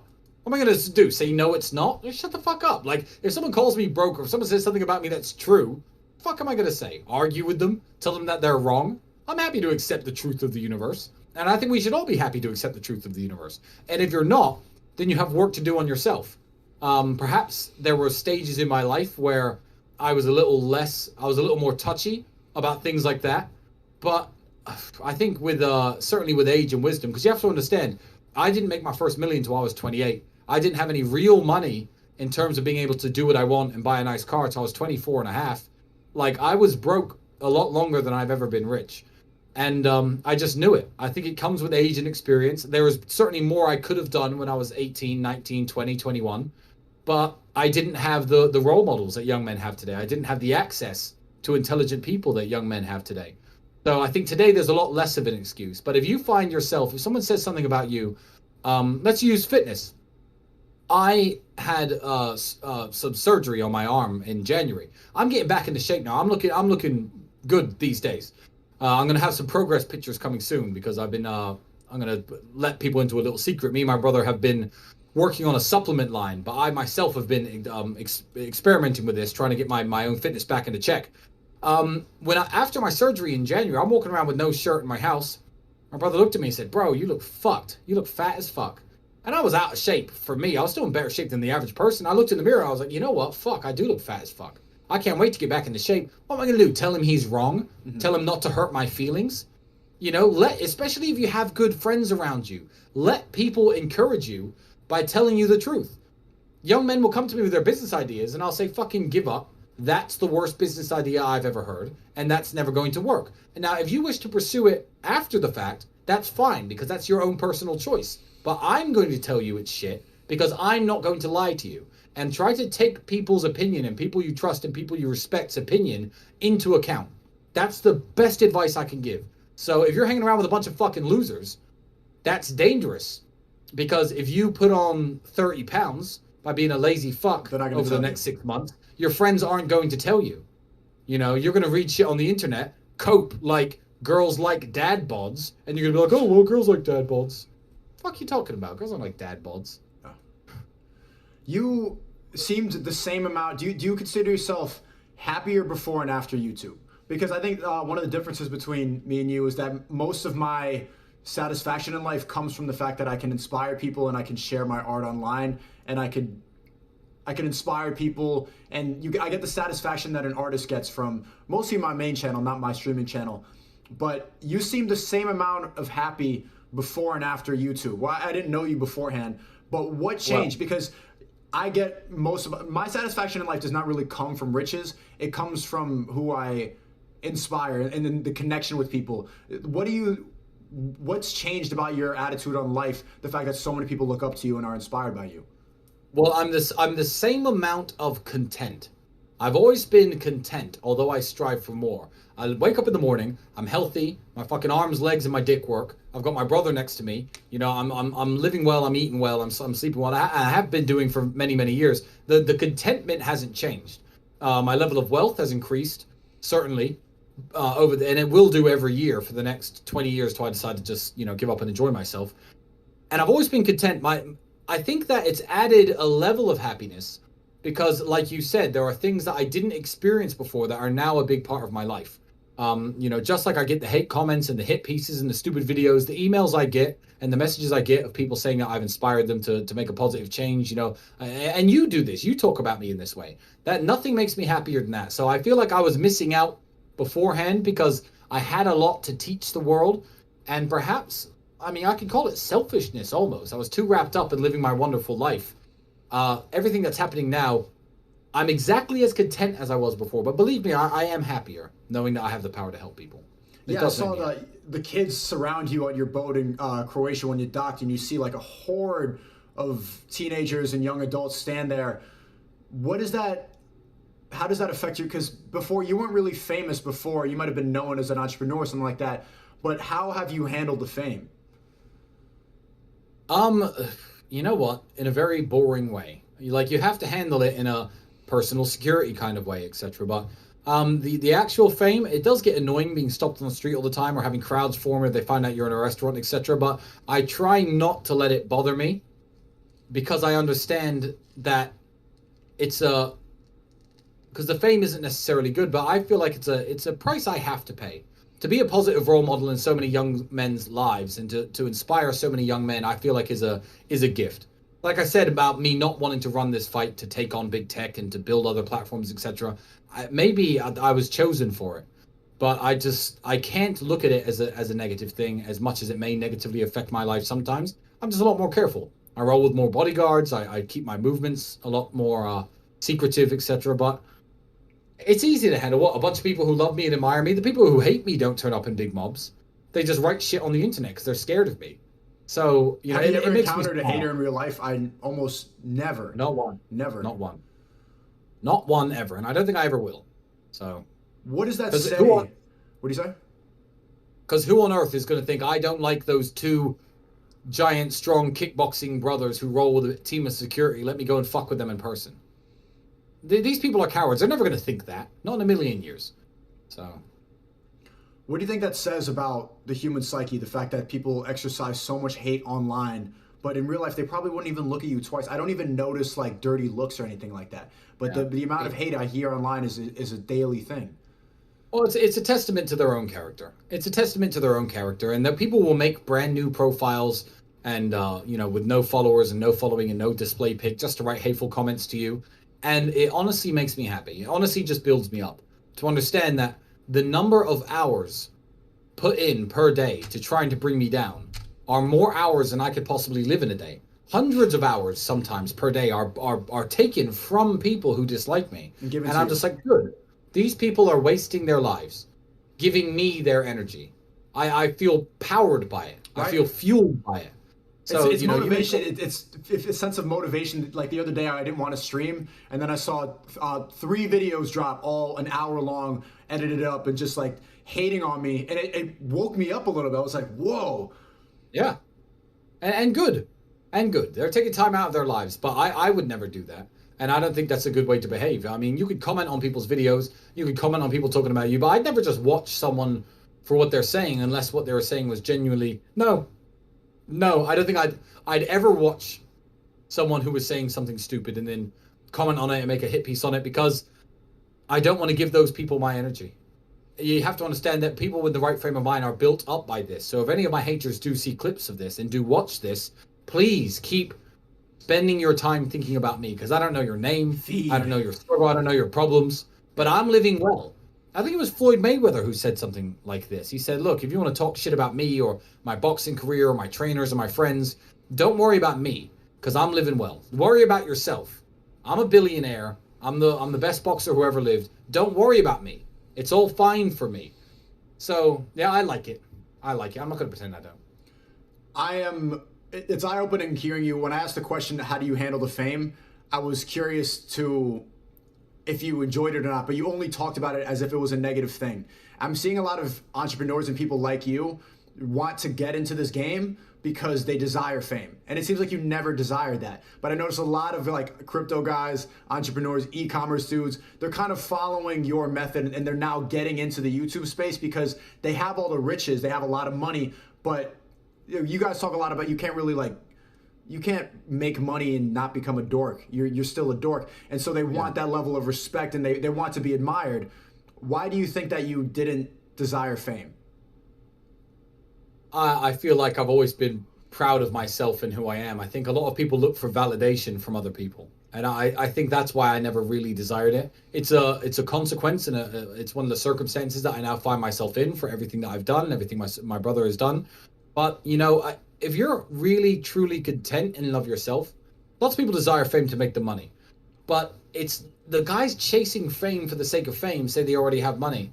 They're unhappy about something, I think, perhaps. I mean, if you're a YouTuber and you make your money from YouTube, good. Chase the fame, chase the numbers, because now you're also chasing your paycheck. You're chasing, what's gonna put food on your table, what's gonna get you through life.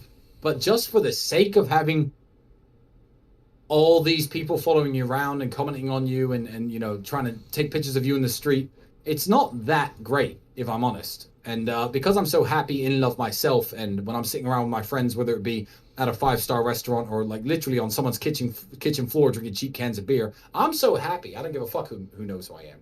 So I think you could tell a lot about somebody's station in life and how proud they are of themselves and how happy they are with themselves by how hard they chase fame.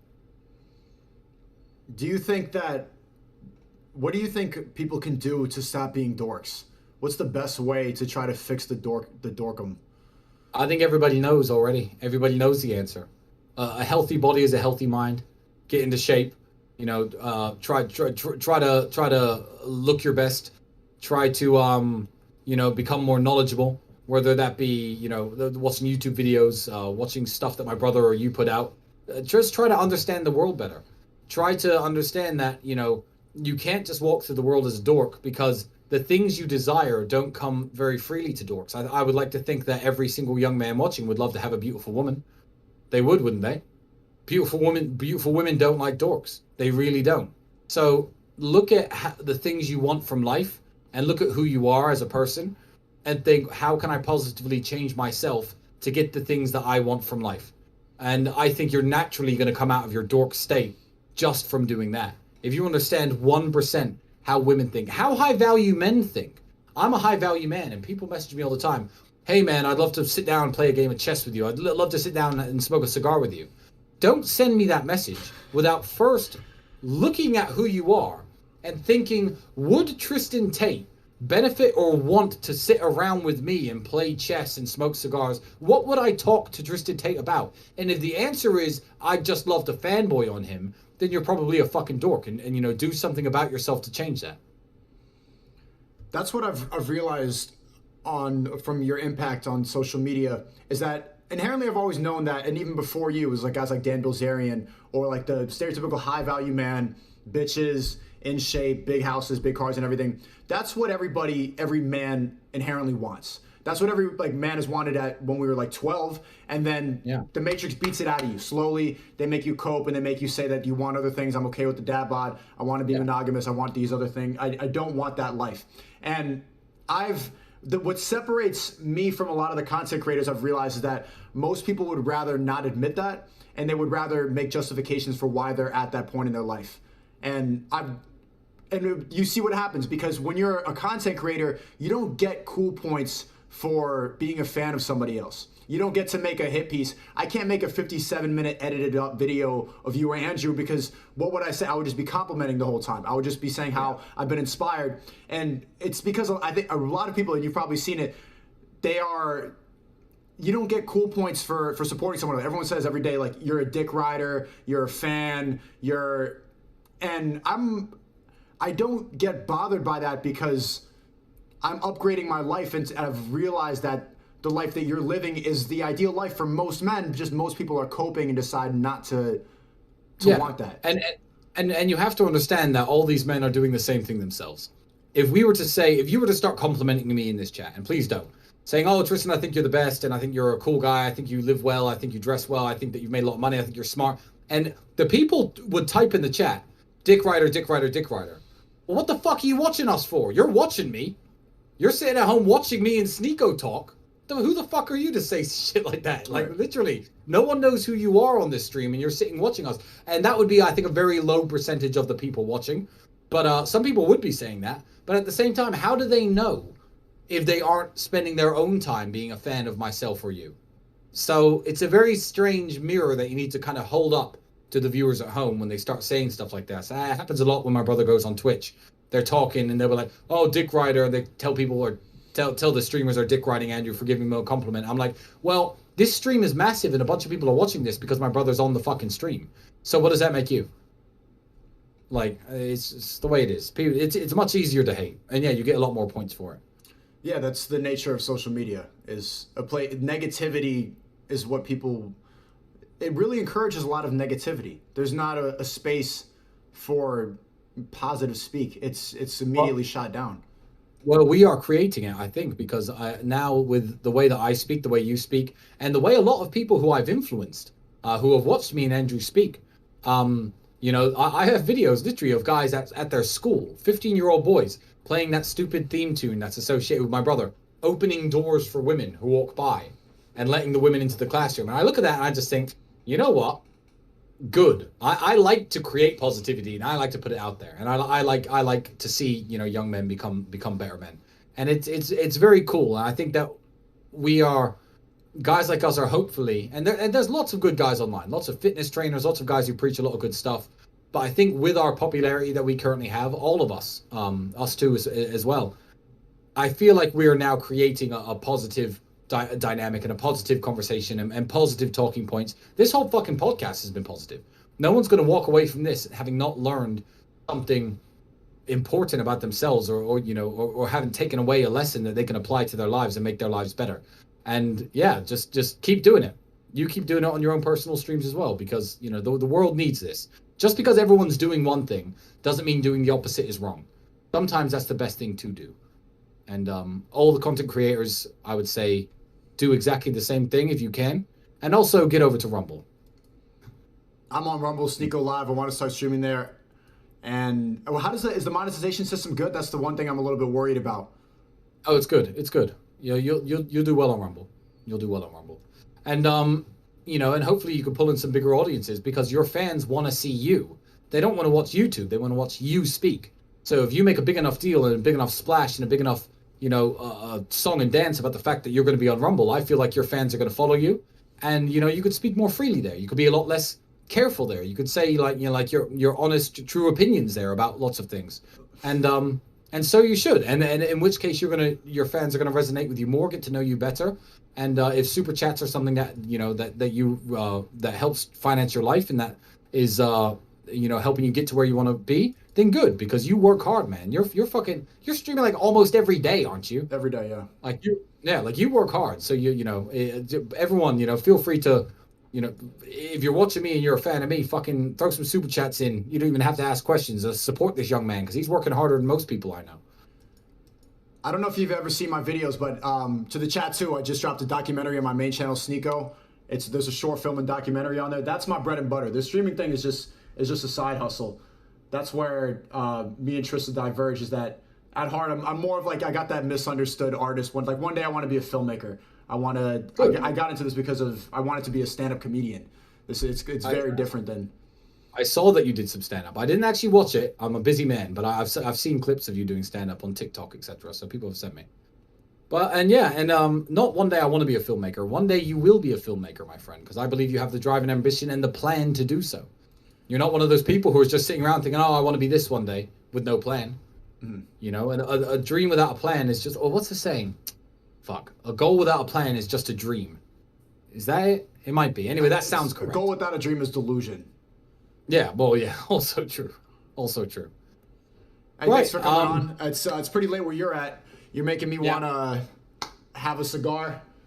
I can't smoke inside. I'm not at that level in my apartment yet. It's gonna stink up the whole shit.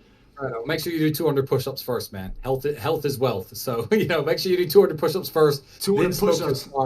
Then have your drink. I'm just saying, I do sets of 50 if need be. But any young men out there, if you're gonna smoke, if you're gonna drink, make sure you earn it. Make sure you take care of your health first. And that's it. Thank you for having me on, Sneako. I appreciate you always, man. I appreciate you. And keep up the good work. Let's do it again in a couple of weeks so that some time can pass and we have something to talk about. But I would love to have you on again. Absolutely. In the months to come, especially in around the beginning of November time, I'm gonna have some very exciting things to talk about and some very exciting things coming up for myself and my brother, and I'm happy to jump on the channel and tell everyone all about them. But yeah, we'll stay in touch in the meantime. Stay safe. Peace. Everybody watching, thank you very much for your support. Thanks for supporting this channel. Make sure you subscribe to me on Rumble. That's rumble.com/Tate Speech. You can find me on Getter at Talisman Tate. I've also got Tate Confidential on Tate Speech. And move over to Sneako on Rumble as well. He's going to be doing some posts and posters of videos on there as well. Sneako Live. Sneako Live on Rumble. Sneako Live on Rumble. And also make sure you support his YouTube as well, because he's working very hard. So thank you very much, ladies and gentlemen. Peace out. Have a wonderful evening. Be safe. I've got plans, so